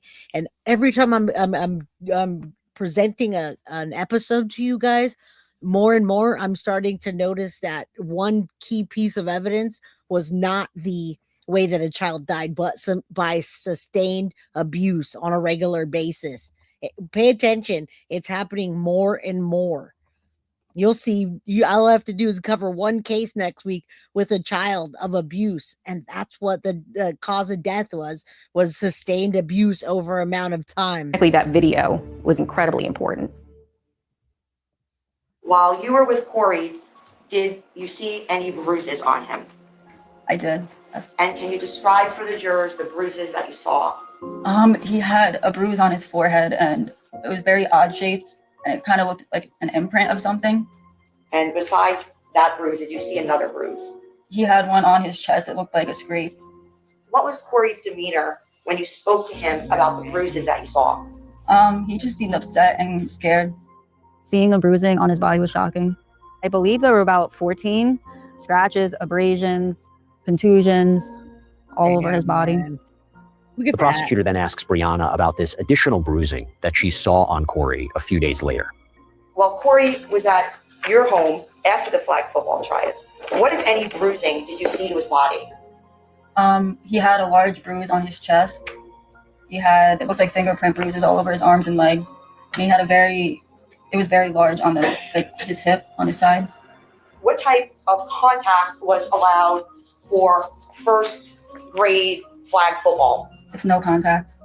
Brianna Micciolo was very concerned with bruising that she found on Corey's body. She was seeing bruising. Did you see those bruises, and did you see the difference between the weight of him when he first started going to his father's house, the monster Gregor, versus at the end? That's disgusting. Damn. In places that you normally wouldn't expect to find it on a child. As a result, she reaches out to DCP&P regarding these bruises and her concern, who instruct her to go to a pediatrician, which she ultimately does. Calling your attention to March 31st of 2021, did you file an emergent application for full custody of Corey with the family court? Yes. And can you tell the jurors why you did this? I was in fear for Corey's life. Now listen, this is the part where he should have been saved when mom files emergency custody. They know about the video and nothing was done. They still gave him back. Jay, like Ellie's mom was. All right. I filed for temporary full custody and taking away all of Chris's time with Corey and rights until the DCP&P investigation was over. My thought was just get Corey away from Christopher so he can't abuse him anymore until, DCP&P they can't charge, but they can, take him away.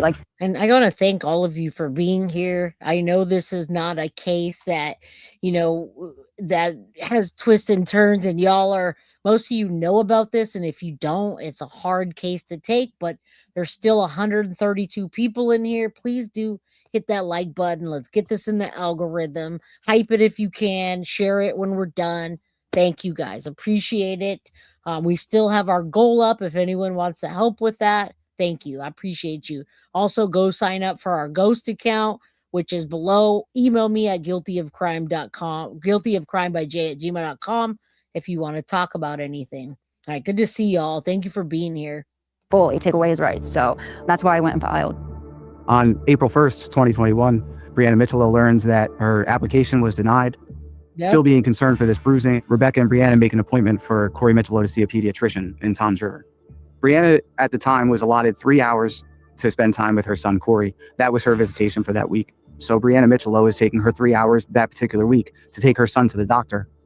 The prosecution calls up Dr. Nancy Deacon. This is the pediatrician who examined Corey on April 1st. Yes. Could you take me through the observations that were on Corey's body that you documented, please? So I'm going to start the head and work my way down front side of his body first. Present on his left forehead was what I described as pink granulation tissue with a tiny scab.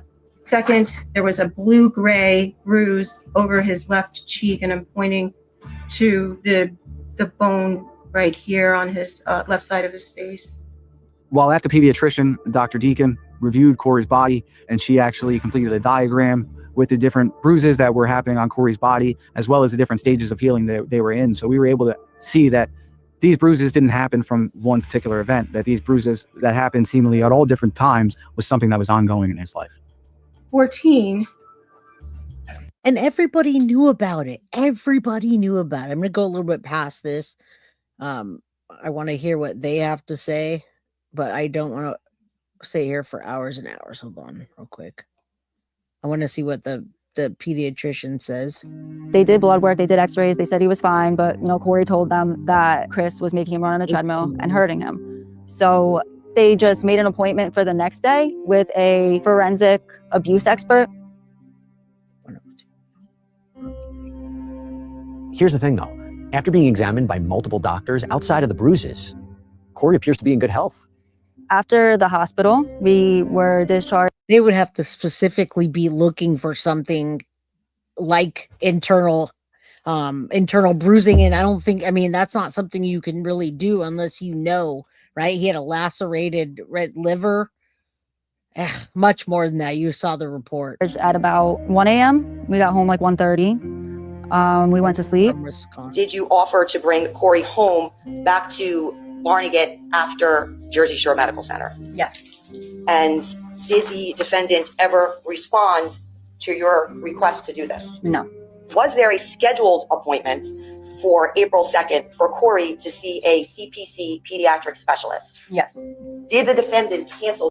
Piece of trash. Elijah Vu. Thank you, Under Your Scars. I appreciate that. He has heart and liver lacerations, which we're still going to go over.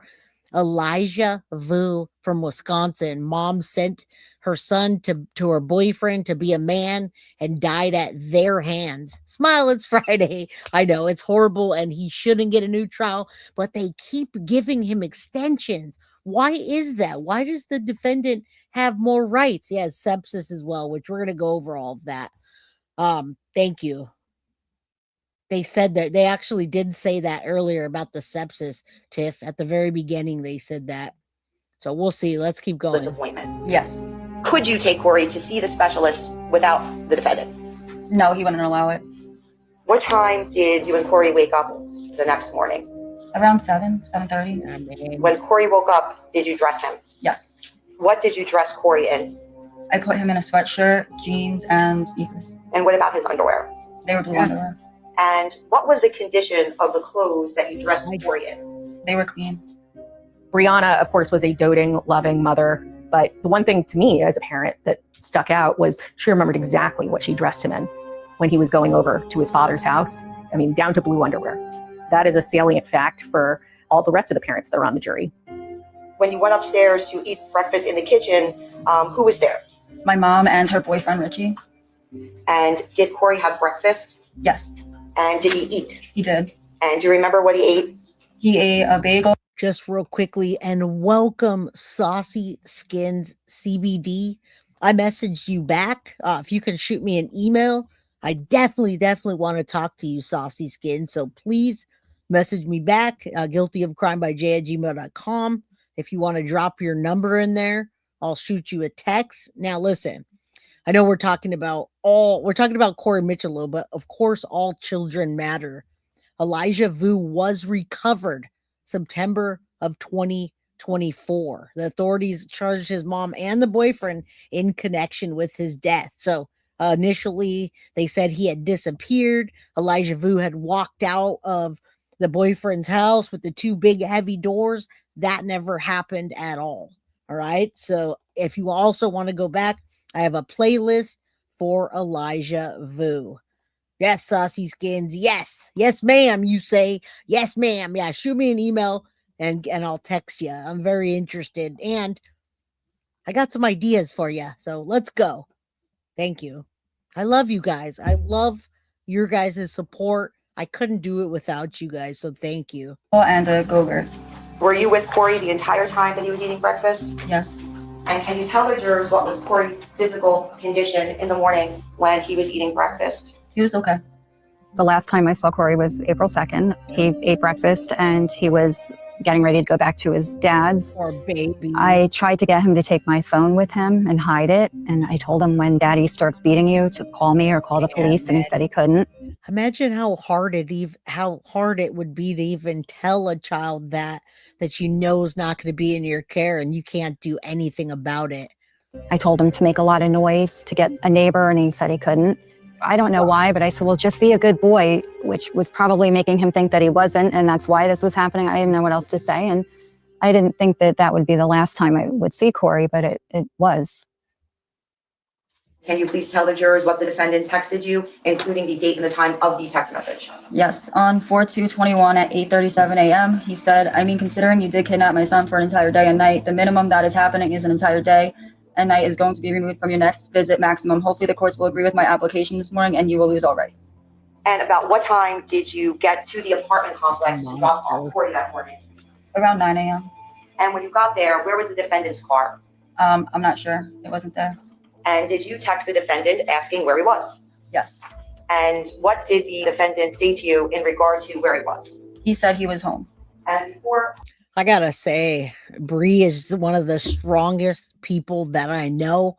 She's one of the best mothers, and she's one of the strongest witnesses in this case. I'm so glad that she not only did that for little Corey in court, but before she advocated, before this ever happened, and she's still doing it to this day, you guys. So mad prayers for Bree that she gets the outcome that won't bring Corey back, but at least can leave a mark and let Corey know that she's still fighting. And yes, Audrey, Maddie, Sebastian, Elijah, and so many other children that we've covered on this channel, guys. Elijah Vu was one of the very first cases that I ever covered on this channel. Man, disgusting. This is a disgusting, horrible case. Corey had left the car. Did you provide Corey with a piece of paper? I did. It was a paper from the hospital that had information so the defendant could look at his records. And why did you do that? I was just being nice. I know. Did you speak to Corey in the car before you sent him into the defendant's home? I did. Was that the last time that you spoke to Corey? It was. I took him to Christopher's house. Yeah, Manuel. It was odd because I pulled up and Christopher's car wasn't there, like it always is. You know, I had a conversation with Corey, like, oh, I don't think your dad's here. And he's like, so I don't have to go? And I was like, no, you have to go. And then Chris texted me saying, have Corey come in. So I kissed Corey, I hugged him, and I told him I loved him, and we kissed, and he went inside. Can you imagine if Bree did anything else? Imagine if she knew what was happening and she decided to flee. She would be the one in trouble, and she would lose custody forever. And then they'd still abuse him anyway. They did everything in their power, and I hope it starts to show through all the reports. I wish they would be very transparent with what she did, but of course they won't because, well, I think they're going to be sued. The prosecutor then asks Brianna about the text messages that she received from the defendant after she dropped Corey off. And by the way, these are messages that Gregor later deletes from his phone. Starting with the top message, can you please tell the jury about your conversation with the defendant? Yes, at 9:48 a.m., I said, stop being so cocky. If I were you, I definitely wouldn't be. He said, yes, I am a ludicrous charge by you that when you went to court yesterday was completely thrown out and disregarded. He said, shows how much evidence there is, doesn't it? You're going to be in for a rude awakening today. Now, I'm going to give you a little behind-the-scenes pointer on something that we do here at Law and Crime. So we use a service called Truth Finder to look up the people in our cases. This is the powerful background checker. It's amazing. You plug in a name and you get address information, criminal history. This can give you some peace of mind. And Truth Finder is one of the largest public record search services in the United States. And with a paid subscription service, you can get access to unlimited reports about almost anyone. And that includes looking up registered sex offenders in your area too. So stay informed, stay safe. Check out Truth Finder. I got Miss Reese Pie. Or Baby Guilty, I'm sorry. I got Baby Guilty here. She's gone now. Enough. I don't know if they're experts in emoting who is able to tell somebody how to emote and how not to emote. He can't even get in the room. Look at him. Look at him. That's what they call under emoting. They had to get him a chair. He's inconsolable. That's not a man, oh my God, I killed my child. That's a man, oh my God, my child is dead. Yep. Did you just watch the video? Oh my God, I'm about to be arrested. What do I do? Oh, I'll run. My daddy will take care of it. That's what he was thinking. I saw the video. Okay, when you saw the video, did you see him cry? I saw him cry. Did you see him show emotion? No. Yeah. Did you see him upset? Yes. Did you see him have to sit in a chair? Mm-hmm. Did you see people have to come to his aid? Did you see him put up privacy screens? You saw all that, right? You always do that. Yeah, you always do. But you did in this case, right? Okay. So he was not emotionless. He had lack of emotion. Okay. David Gregor the defendant's father is called by the defense. On April 2nd, did you hear from Christopher? Thank you. I did. What was Christopher's demeanor during that conversation? Hysterical. When's the next time you heard from him? A few minutes later. He was inconsolable. He just lost his son. These parents are garbage. Garbage. All right. They made him that way. They enabled him and then they continued to. Lola, thank you for being here. There's a lot of love in here. I love Guilty of Crime. This is the best channel out there and I've seen a lot. Well, we love you too. Keep coming back and supporting because we can't do it without you. We can't do it without all of you. Right, Emily, I just have that resting bitch face or serious face when I'm being mommy. I was being mommy for baby Guilty and I told her, wait, and we'll go get something to eat when I'm done. Even though there's food in every spot of the kitchen times 10. All right, let's keep going. I love my little girl. You spoke to your son while you were driving down to the hospital in Stafford, correct? Correct. And when you spoke to your son, you told your son that you were going to contact the police, correct? I did. And when you got to the hospital, after you had told your son that you were going to contact the police, your son wasn't there at the hospital, correct? He wasn't in the emergency room, no. And when you got to the hospital, Corey was there by himself without any family member, correct? That's correct. They wouldn't let my wife and I in. Poor little angel, guys. We really do need to get justice, continued justice, and not let this guy have an appeal, not get out early. And hopefully he really is getting his ass kicked inside there. Foxy, you're so generous. Guys, Foxy says one more like for Rebecca, and we're going to give a Foxy box away. I hope you guys realize what that means. All right. First of all, you got to hit the like, drop a comment, and make sure you're in green when we do give away that Foxy box, because I assure you that will be your best Christmas present thus far if you get a Foxy box. All right. Good to see you, Electric Eye. Shoot for the stars. And all of you, Marie Joy, Jazz Muscolini, Allie, Objection Overruled. Y'all are what makes the channel. So thank you. Hit that like button. Let's get one of you a Foxy box today. And in the time between from when your son left until you got there, Corey was alone in the hospital without any family members, correct? As far as I know. From the moment you met Corey until the moment Christopher moved to Barnegat, did you ever see Christopher mistreat, abuse, or hit Corey? Never. Have you watched the treadmill video? No. Okay, why not? Because I don't want to see. Liar, lying piece of trash. I don't want that to be my remembrance of Corey, that he was mistreated. Isn't that a lie? Wasn't that determined to be a lie? I'm almost 99.9% positive that he's a lying liar, and he did watch the video. Rebecca, if you're still around, please let me know. I do remember covering this case, and I remember you saying that's a bold-faced lie. He's a piece of trash and a liar. What's up, Krista? Good to see you, my friend. This is terrible. Mab, the King Mab is in the house. Mabster. More lies and more lies. What would you need to lie about that? Oh, we know. Piece of trash. And that single instance on the treadmill. Thank you, Allie. I appreciate you. Forensic pathologist Dr. Thomas Andrew, who specializes in pediatrics, is then called by the prosecution. Do you have an opinion after you reviewed all of this material in regard to the decedent's cause of death? Yes. Corey died of blunt impact injuries of the chest and abdomen with laceration of the heart, left pulmonary contusion, and laceration and contusion of the liver. Did you formulate an opinion as to the decedent's manner of death? Corey's manner of death is homicide. In Corey's case, these injuries, given their pattern and distribution, are consistent with having been inflicted by another person. So Corey's death was at the hands of another person, therefore it is a homicide. I think. And over time. And yes, Sales Hound, if you watch this attorney, if you watch this trial as I did and many of us on this channel, you'll realize how terrible it was for Brianna Micciolo, because people were pointing more fingers at her than they were Christopher Gregor, a bunch of disgusting human beings. And yeah, Corey's Law is something that Rebecca and Bree are working on. You should go check out Justice for Corey and find out more about that. Hello, Jay. Gopher in the house. It is horrible. All right, yeah, Corey's Law. All right, let's keep going. Andrew is the critical witness in this case. He's the one who first determines it was blunt force trauma and abuse that led to the injuries that led to the death. Two particular findings that he talked about and in his report are the lacerations to the liver and the heart.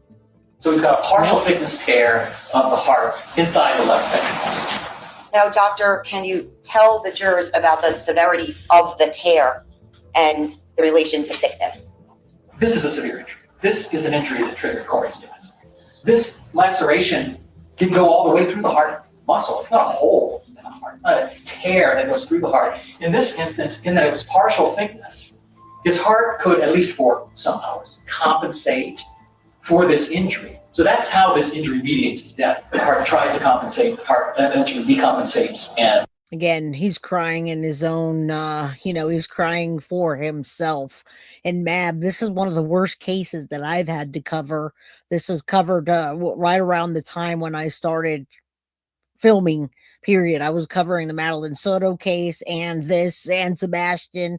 Yes, and it's near and dear to me, especially because of the family, Rebecca and Brianna, coming to me saying, hey, the outlets that are the media outlets that are giving us airtime are cutting out what we say. They're not telling our story right. And frankly, they're just really weird, awkward people. And so we took that on this channel, and I'm so glad that we did. May there be full justice for little Corey. This guy should not get another trial. I don't see how he can get another trial. Nothing was incompetent about this trial, but he was guilty. He is guilty. He sustains a cardiac arrest due to his trauma. Tears for himself. Now, the defense calls their own medical expert, the world-renowned forensic pathologist, Dr. Michael Baden. Some of Dr. Baden's investigations include the assassinations of Martin Luther King Jr. and John F. Kennedy. He's a big deal. Now, doctor, there's been a lot made about an injury to Corey. He was a big deal. All right. This guy used to have a show where he did autopsies. I believe in this trial, he needs to retire, period. I think Daddy Gregor probably got a discount on this guy. Boo. Corey's heart.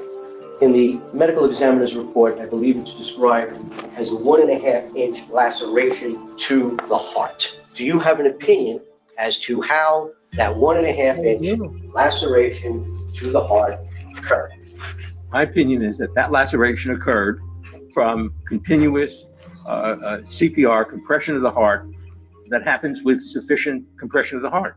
The heart has, like I said, Dr. Baden, retire. That's absolutely untrue. It was abuse over time. Allie, thank you so much for the $5 super chat. Thank you, Jay, for giving a voice to the voiceless. The kids need us. Bring them home. And Beverly, here's the thing. We don't know the exact appeal for the basis for the appeal, because they went to file it like you do after a trial, and they keep filing extensions, which leads me to believe that they don't have anything of significance. It's been over a year, and the appeal still has yet to be filed, extension after extension. Just serve your time. You're a monster. no place to go between the sternum and the thoracic spine, so that injuries are common in the heart, and lacerations of the heart are not the most common, but can occur. So now, if somebody was to sustain a 1.5-inch laceration to the heart, would that be something that could kill them? Absolutely. And how long would it take a person to die had they received a 1/2 laceration to the heart? Well, the heart would stop beating within a minute or two. If that injury had occurred at 2:02 in the afternoon up until 3:43 in the afternoon, that's when Mr. Gregor arrived at the hospital with Corey, would he have been dead already? He couldn't live more than 2 minutes with that kind of injury. Yes, absolutely. Madden tries to argue that the lacerations to the heart happened as a result of CPR on the child, and that's true. I think he just did anything that he needed to do. He got paid, did what he needed to say, said what he needed to say. Absolutely ridiculous. And yeah, I mean, that could be, and maybe he was trying to, well, not maybe, he was trying to cause reasonable doubt for them, but it didn't work. It can happen. It's unlikely that it would happen in a hospital setting, but it doesn't explain the lacerations on the liver. In my opinion, given the age of these injuries, it is entirely incompatible with them having been produced by CPR, because they wouldn't have had this inflammatory response that takes hours to develop. The constellation of all of these findings and the distribution of them throughout the heart says to me that this is not related to CPR, but it's related to chronic ongoing stress. So while Corey's immediate cause... Now listen, guys, we are going to get to Corey's law. All right, we're going to get to what Corey's law is and to help save other children, obviously, for Corey's law. So stay here. We get a little bit longer. I know you guys have been here for almost 2 hours, but we're here for the Micciolos. We're here for Corey. We want to get a bigger outreach to people that don't know about this case. And then we're going to give away a Foxy box. So hang in there, guys. I appreciate you. The death was the blunt impact injuries that he sustained the day that he died. The presence of stress cardiomyopathy suggests that there was ongoing physiological stress, most likely due to ongoing mistreatment or abuse. In addition to the laceration of the heart that Dr. Andrew found, he found what he described as stress markers in Corey's heart. The markers, discolorations that he found in the heart were a result of chronic ongoing stress that was being placed on Corey Micciolo. He said it was stress that would have been far greater than even an athlete training for the Olympics. This is something that happened to Corey's heart as a result of constantly being in fear of someone or something. Doctor, did you make any findings regarding bruising on the decedent's body, which was significant in regard to your formulation of your opinion?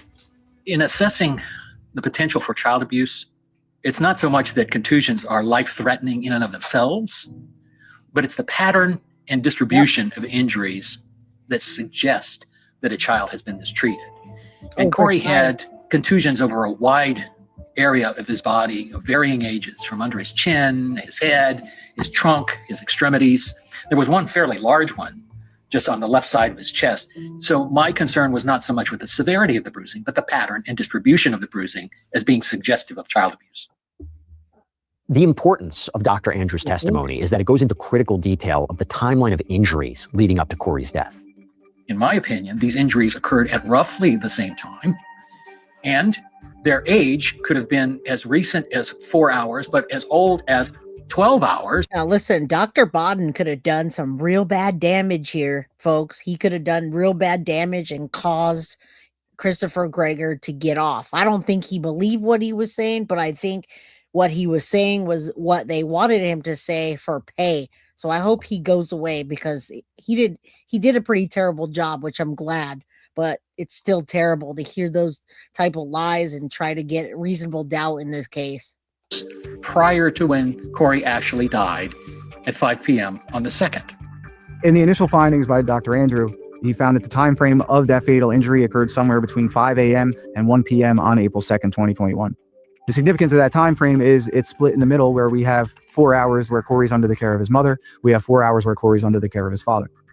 Doctor, can you tell us about the additional evidence that you saw to find to that time frame? Hi, Amber. There was a video that was alluded to, and it wasn't an intentional video. There were no people in the video. It appears as if the phone was like on the car seat or something. And it was represented to me that this was Corey's mother dropping him off for custodial care with his father. Trash. And they were having a conversation. Well, this was at about 9 o'clock. Corey was answering questions. He was conversational. He was normal, audibly. So if that's at 9 o'clock, the period of time of injury from 5 o'clock to 9 o'clock, in my mind, is eliminated. A person with these injuries is not going to be responding like Corey would in the car. So that puts us between 9 a.m. and approximately 1 p.m. I can't narrow it down any more specifically than that, but I am confident that that is the range of time in which Corey was injured. Did he ask me? Well, he's your other parent, so it's his right. He needs to see it because you went to the doctor. I just want to make sure he sees that. Okay. I'm not sure where he is. So there's a video, and it's heartbreaking, guys. Always trigger warning. I know we've been here for a while, but this is a video and a court exhibit that Brianna's talking, and you can hear little Corey. All right. And you say no offense to the elderly, but Bodden's 91 years old. You know, he might not be with it anymore. Yeah, but he was. And you know, he did in my opinion, he didn't do this case any justice. It makes me upset. All right. Yeah, he's inside. I don't know why the car's not here. That's strange. But Gregor's defense attorney, Mario Gallucci, he questions Dr. Andrews' timeline. You also Of course said he did. that initially you put your opinion that it occurred between 4 and 12 hours, right? Yes. And then you changed your opinion based upon certain things that you were given afterwards, right? Incorrect. Okay. I did not change my opinion. My opinion was amended or Piece of trash. modified on the basis of new information. The basic opinion was still the same. The time frame was narrowed because of additional evidence that suggested that he couldn't have possibly have sustained those injuries prior to 9 o'clock. It is not normal for a expert to change his opinion unless there is something demonstrative to make him change his opinion. So when Dr. Andrews made his initial opinion, it put Brianna directly in the crosshairs. Now, when you met with Detective Mitchell, Bullshit, because there were so many times she called. The documentation of her calling, it makes no sense. Under your scars, help Jay if you can donate to help with her Christmas sponsor. I'm not sure who you're talking about. We do have some people that we're already purchasing stuff for. You guys send me an email. I'll do my best, but we have a family that we have 2 families that we're already helping. So anyway, email me. Somebody's been asking me, a lot of different people have been asking me about Christmas help, etc., and ideas. Shoot me an email, guys. We'll do what we can. All right. and you met with Miss Lento, did they discuss with you that if you put it between the 4 and 12-hour period, that he would have actually been in the care of his mother for some of that time? Well, I knew that he did not get dropped off for custodial care to his father until 9 o'clock. So whether or not they mentioned it, I knew that that was the case. So now you're stating that you saw a 33-second video of a child speaking to his mother. By the way, is that diagnostic or not diagnostic? It certainly aids in the diagnosis. It is not diagnostic in and of itself. However, a child is not going to respond in that fashion if he has already sustained those ultimately lethal injuries. We look at the time that he spent with his mother inside of that time frame, and we're able to say that for a significant period of that time that he's with his mother, he's either asleep or traveling in the car. So that limits the time period with his mother greatly. And we're able to even narrow that. And I know we're talking about other cases here, and well, that's why I love you guys. Dr. Bodden did help to get Casey Anthony off. Good call, whoever said that. Yeah, I mean, I can go on and on about that, but yeah, he provided forensic commentary and media analysis during the trial, but the jury's 2011 acquittal rested on insufficient and contested the forensic evidence. But yeah, we can gather that. All right, let's keep going. Let's get this going. Time frame down a little bit more with the uncovering of the audio recording that Brianna took on her phone, unbeknownst to her, of Corey talking at 9 o'clock that morning on his way into Chris's house. You're able to hear Corey speaking. He's speaking clearly. He's not slurring his words. So we were able to use that video to provide to Dr. Andrew. And as a result, based on Corey's behavior in that video, he was able to narrow the time frame of the fatal injury between 9 a.m. and 1 p.m. when he was in the sole custody of Christopher Gregor.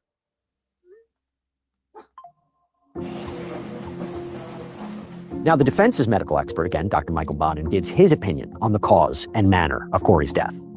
Do you have an opinion after reviewing all the material in regard to Corey's cause of death?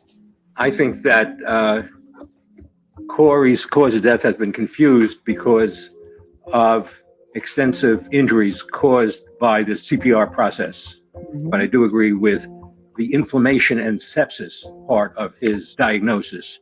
The inflammation and sepsis part of Dr. Regas's diagnosis refers to inflammation in the lung. Thank you, Jazz. And the finding on culture of bacteria in the lung that could cause pneumonia and sepsis. In my opinion, the most likely cause of death was a very severe, rapid pneumonia.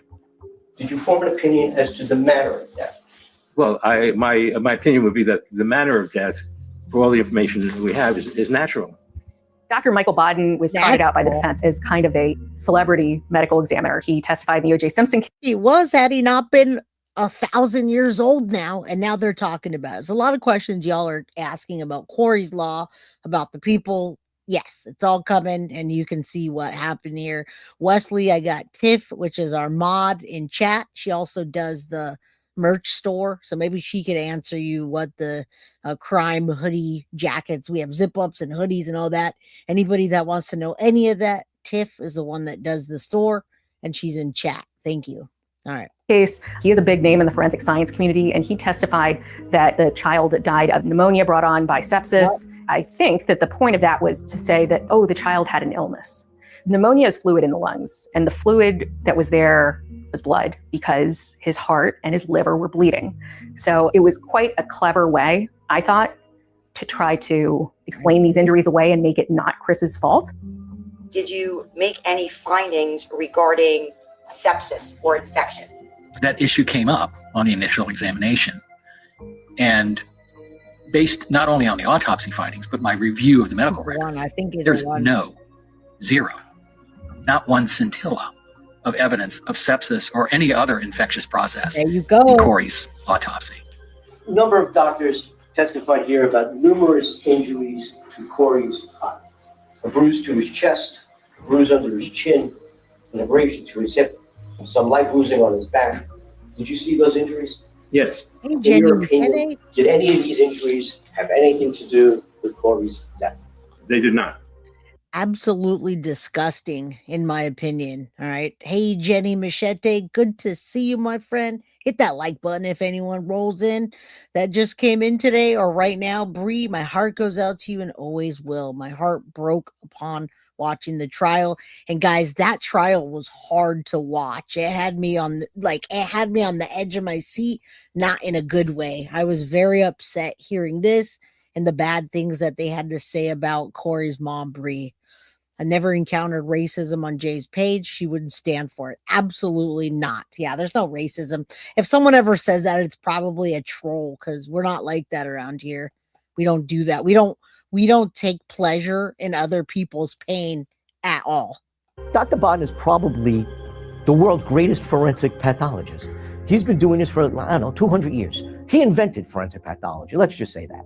And he was able to corroborate every single fact about how Corey died. He went through the anatomy. He went through the biology. He went through the cell breakdown. He demonstrated that the bruises on his body had absolutely nothing to do with Corey's death.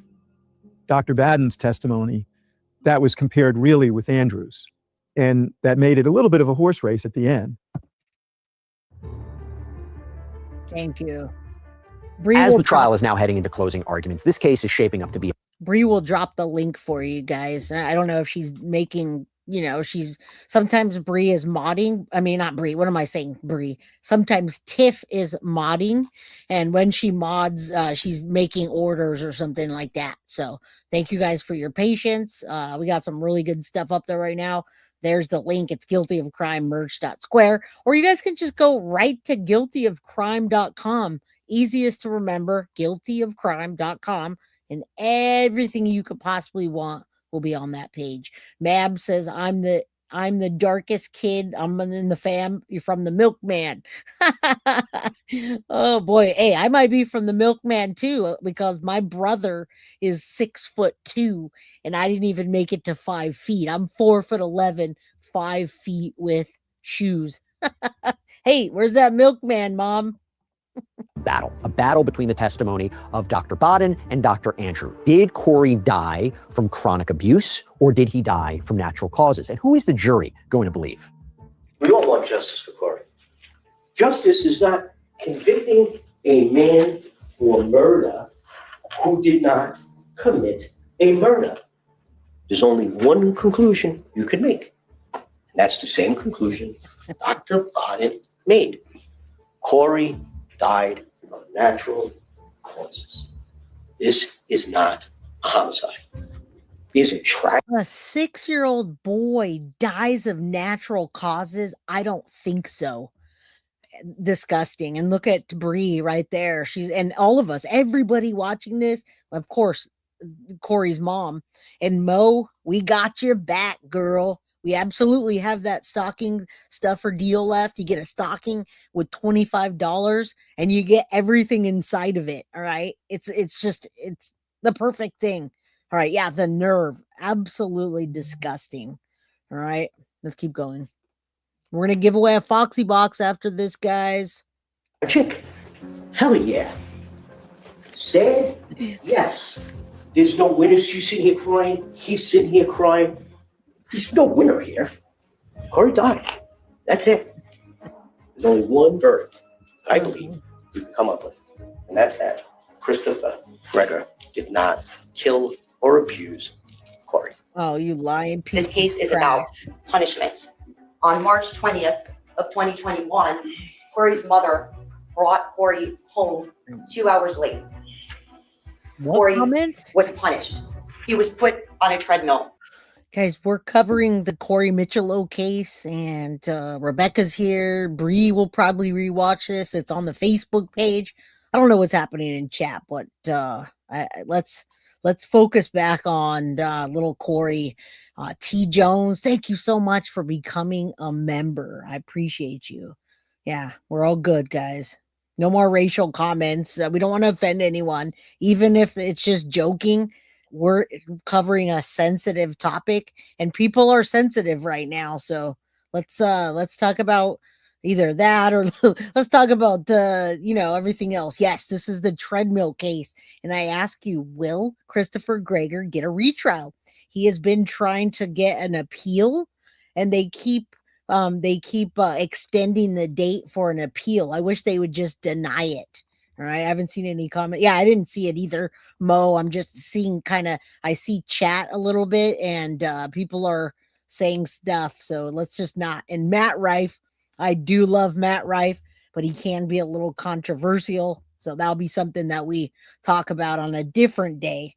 Even my son didn't want to go with us to see Matt Rife because he said he's too, he talks crap about women and no boundaries. So yeah, this is about children, not races or any of that. So We have a video of this treadmill. On April 2nd of 2021, Corey was brought home 14 hours late. Corey was punished. The person who loved him the most inflicted blunt force trauma, which is child abuse. This treadmill video speaks for itself.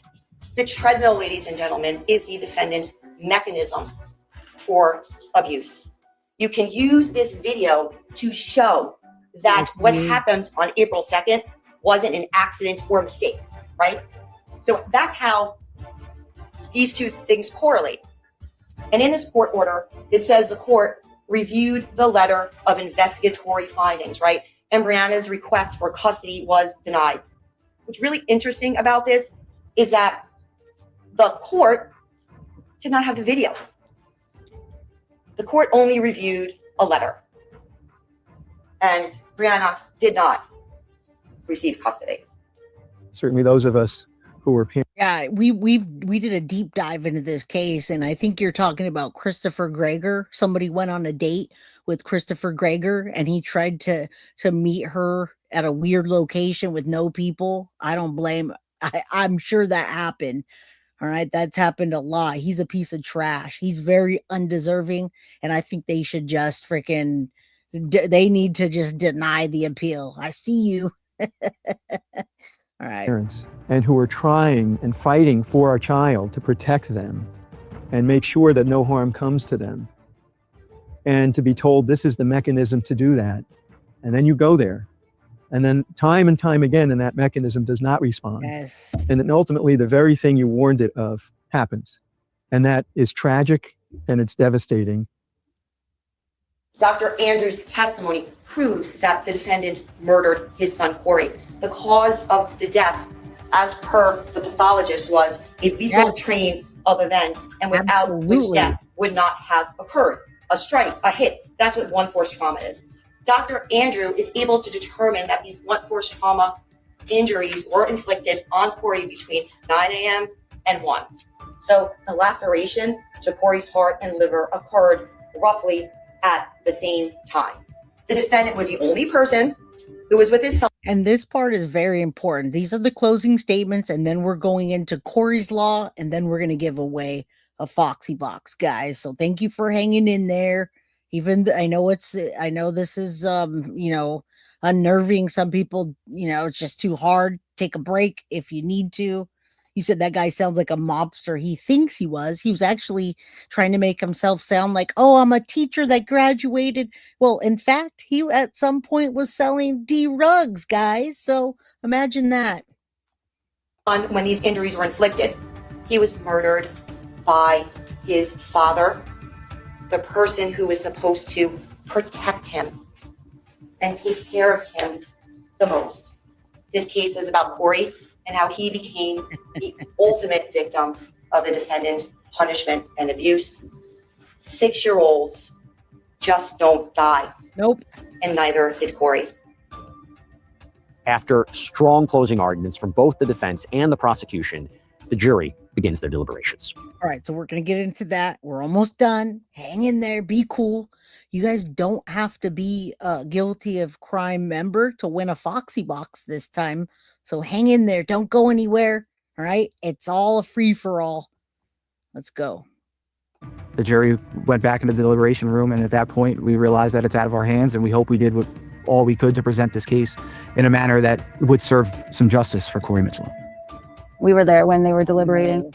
We didn't know. We were just hoping for the best. We went to a church and prayed and did that a lot for a trial, and then hung out with our friends and family outside of the courthouse. Yeah, I love these. So after 2 days of deliberations, the jury reaches a verdict. Madam Foreperson, has the jury reached the verdict? It has, sir. And is that verdict unanimous? Yes.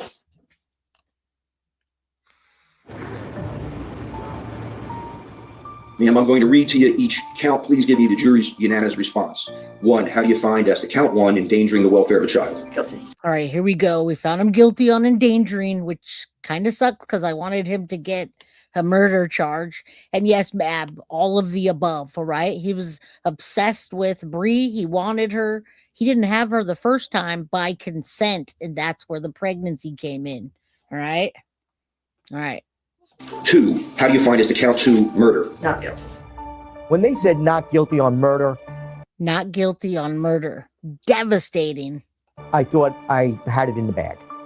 I thought there was a chance that Chris may be found not guilty, only because law enforcement and the agencies in place to protect hadn't done that yet. They failed us and Corey all along. So I thought there could be a chance. I knew it was a jury that had to decide, but I wasn't sure.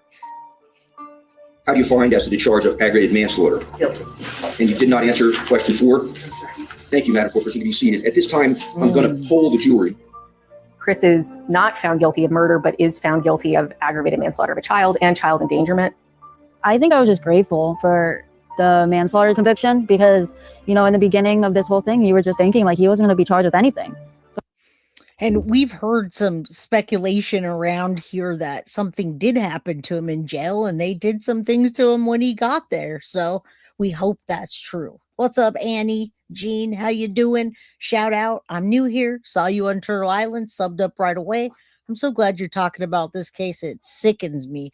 Absolutely welcome, Annie Jean. I've been covering this case since the very beginning. So if you want more coverage of it, go to my playlist and check it out. Everything you possibly could need, including interviews with Brianna and Rebecca during all of this. So thank you. And everybody, welcome Annie Jean. Thank you for being here. I do appreciate you. I was grateful for that conviction. At this time, I would ask the clerk to record and note in the minutes that the verdict is unanimous. I was very surprised when they convicted him on the aggravated manslaughter. I mean, I blasted Andrews. Bodden blasted Andrews. How they didn't believe Dr. Bodden is beyond me. The treadmill count, the endangering, should have been a separate trial. It should have been severed out. The You're jury welcome. should have never seen that treadmill. That treadmill, without a doubt, is the only reason why Christopher Gregor got convicted on And a it manslaughter. should be. It absolutely should be. That contributed to the abuse. Are you kidding me?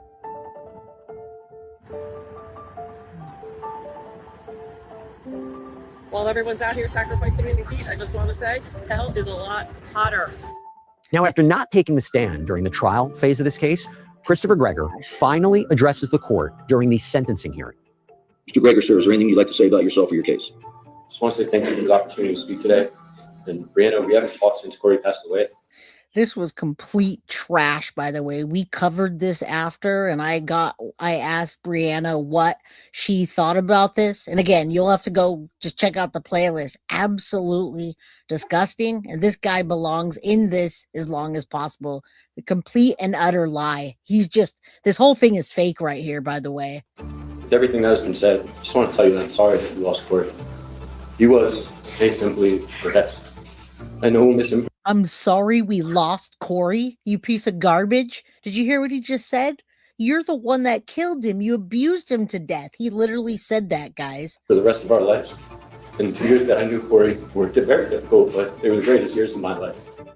I feel like the way he said to Brianna, I'm sorry you lost Corey, it made me want to jump up and say, Corey's not lost, but you killed him. I'm sorry you believe I could have done this to our son, that I could have hurt the most important person in my life. What happened on March 20th was inexcusable. To you, Brianna, your family, and mine. What happened on the March 20th was inexcusable. What you did, and he's still not taking responsibility at all. This is all fake theatrics. He didn't talk to Brianna like that. He treated her like garbage. He wanted her, he couldn't have her, and he took it out on Corey. I want to apologize that you had to see Corey treated that way. You never deserved it. I want to assure you that on April 2nd, I did nothing to cause Corey's passing. I didn't hurt my son. I love him and I still do. No, you didn't hurt him, you killed him. I regret not bringing him to the hospital sooner. I didn't know how sick he was. I didn't know.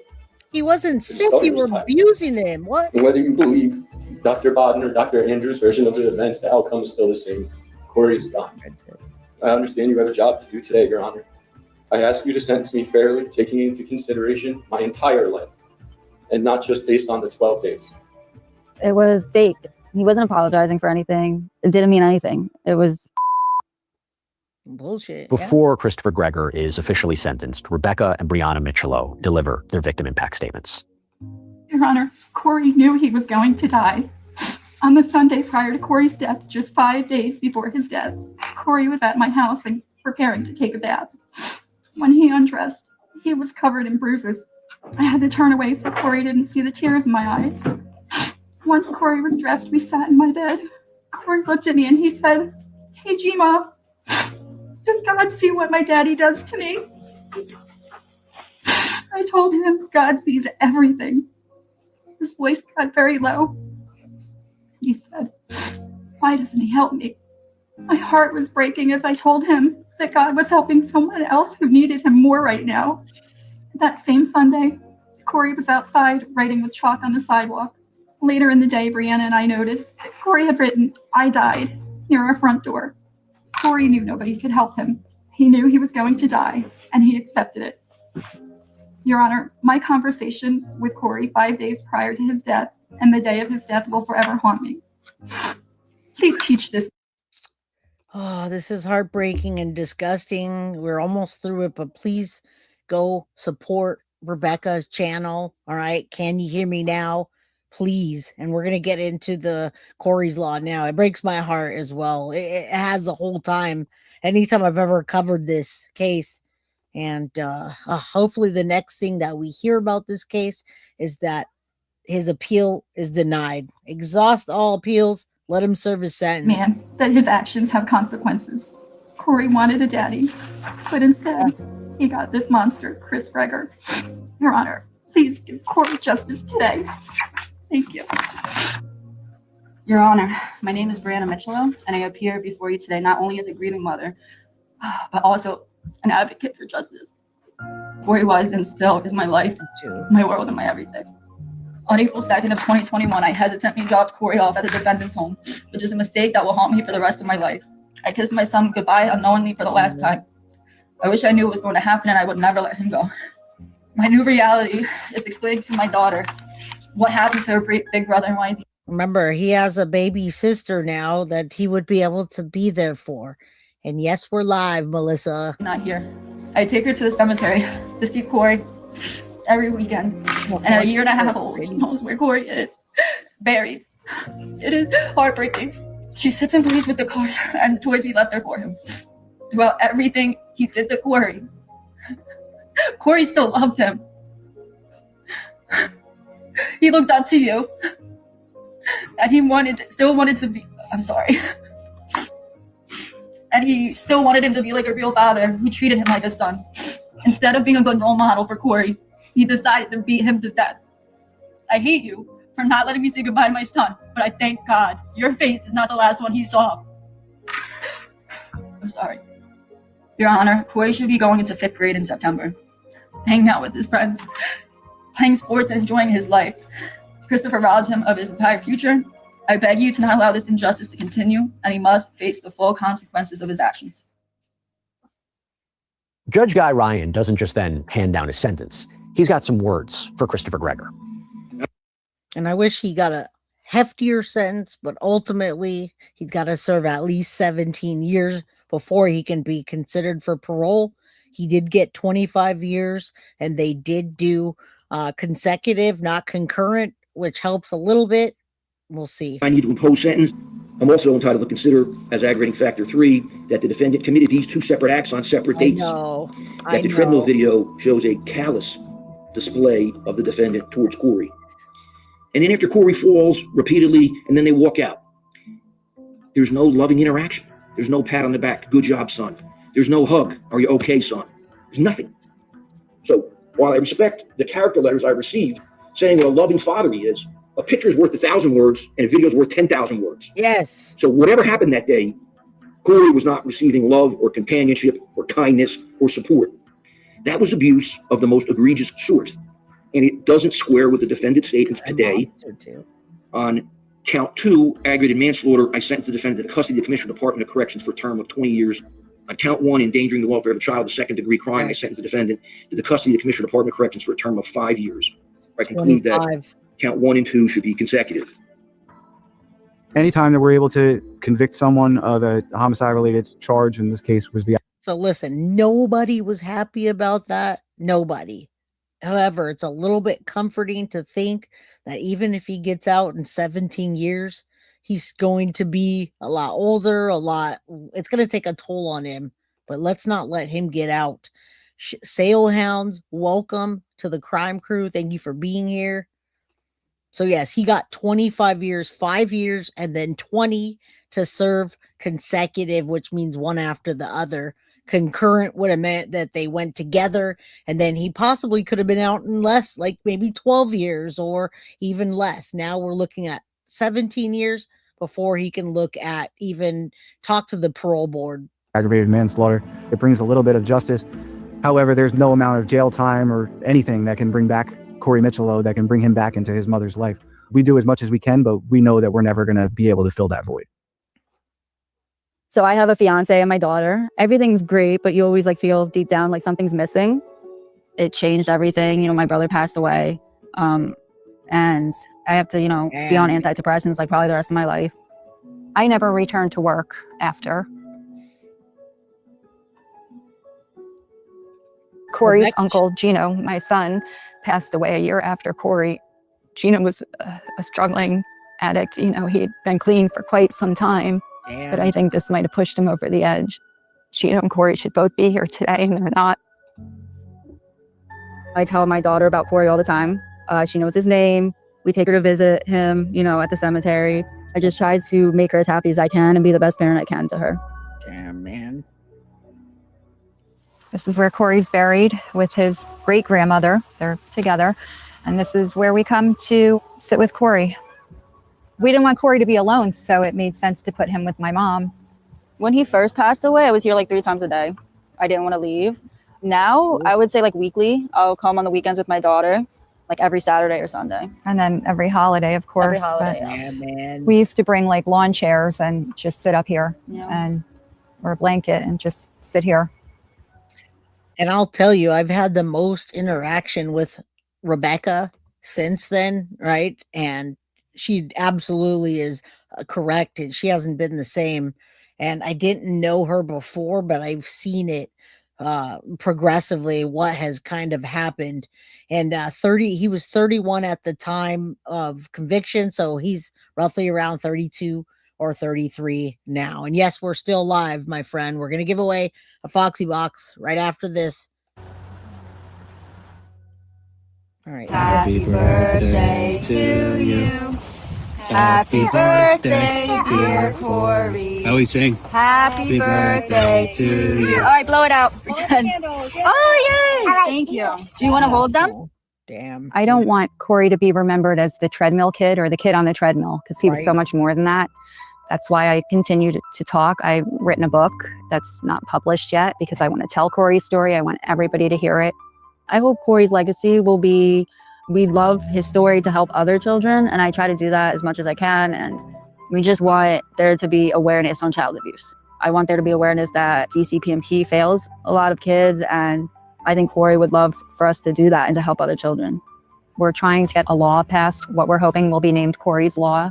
All right, here it is, guys. So many people have asked me over the last year and a half about Corey's Law, and it's kind of changed a bit here and there. It's all the same focus and direction, but here it is. Okay, so if you guys miss it, you'll have to go back. We also have other episodes we've covered in the past that talk about Corey's Law and what they want it to be. All right, here it is. There were a lot of people that failed Corey. One being the child abuse expert is not available 24/7 in a hospital.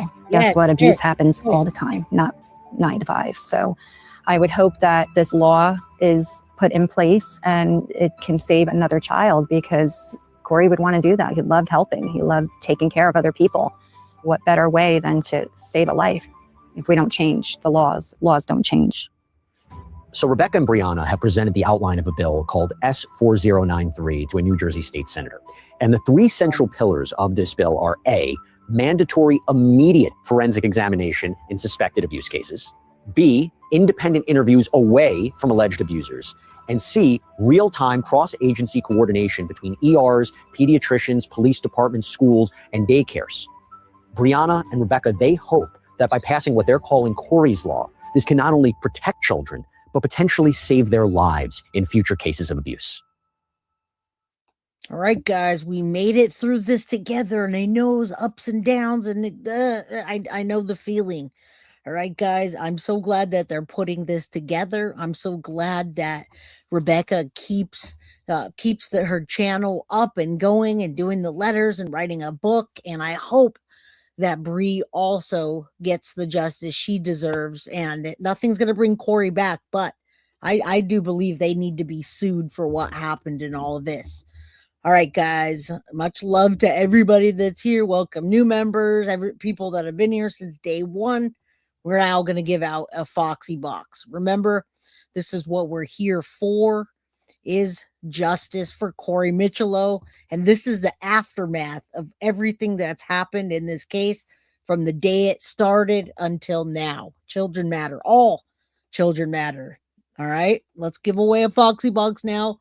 You just have to be here and be able to say, I'm good. It's me. I won. You don't have to be a crime crew member. It's for everyone. So yeah, go check out Corey Micciolo's on the Guilty of Crime page. Sub up to Rebecca. Go to the Facebook page. They got 20.5 thousand subscribers. All right. And they're making changes. That's what they want to do. You're absolutely welcome. And yes, we need I can't believe they don't have those implemented, those rules, those laws already. My brother has CPS come to his house and they interviewed all the kids while he was allowed to stand in the room. I couldn't believe it. That's how it works. People think that it's this magic thing that if you call CPS, the children's going to be whisked away and suddenly not be in danger. That is not how it goes down. All right. Now let's give away a Foxy box and happy Friday. Let's change the mood, guys. Come on. I don't know. I don't know how to do that other than let's give away a Foxy box. All right. I know the mood gets heavy when we're covering true crime. I get it. Absolutely get it. All right, guys. I got to get out of here soon, too. I got my dog over here, and he's under my chair farting again. So if that makes you laugh, boy, is it stinky in here, guys. Woo! Wes is underneath my chair just ripping farts. It's so bad. All right, let's go so I can get out of here. Yeah, good vibes, good luck, and much love to all of you. Let's go. I'm going to hit load comments, and we're going to do the do because I got to get out of these stinky West farts. They're killing me. Ugh.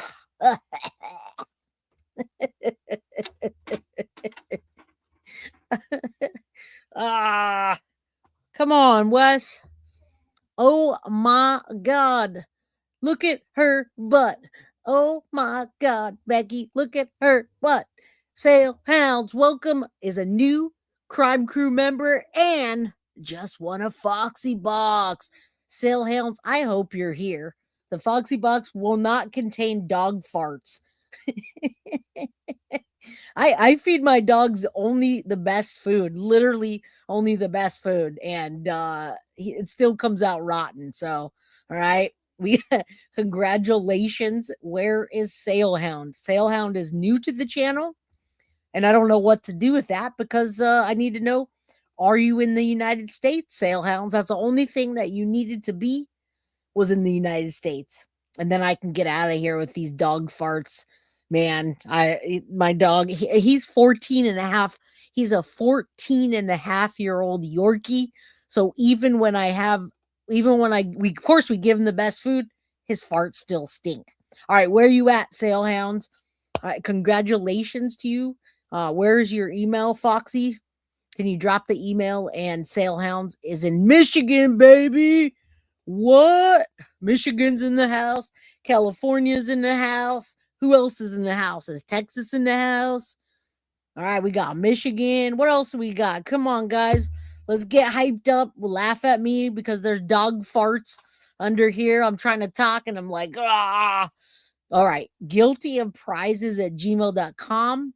We got Indiana in the house. We got Utah in the house. We got Illinois in the house. We got Washington in the house. Texas in the house. Vermont in the house, Rhode Island in the house, Ohio, Virginia, Ohio. We got Philadelphia, Wisconsin, California, baby. California love. That's what I got to say about that. We got Vegas. Are you going to Crime Con? Vegas 2026 Crime Con in Vegas. Yes, congratulations. We got Oregon in the house.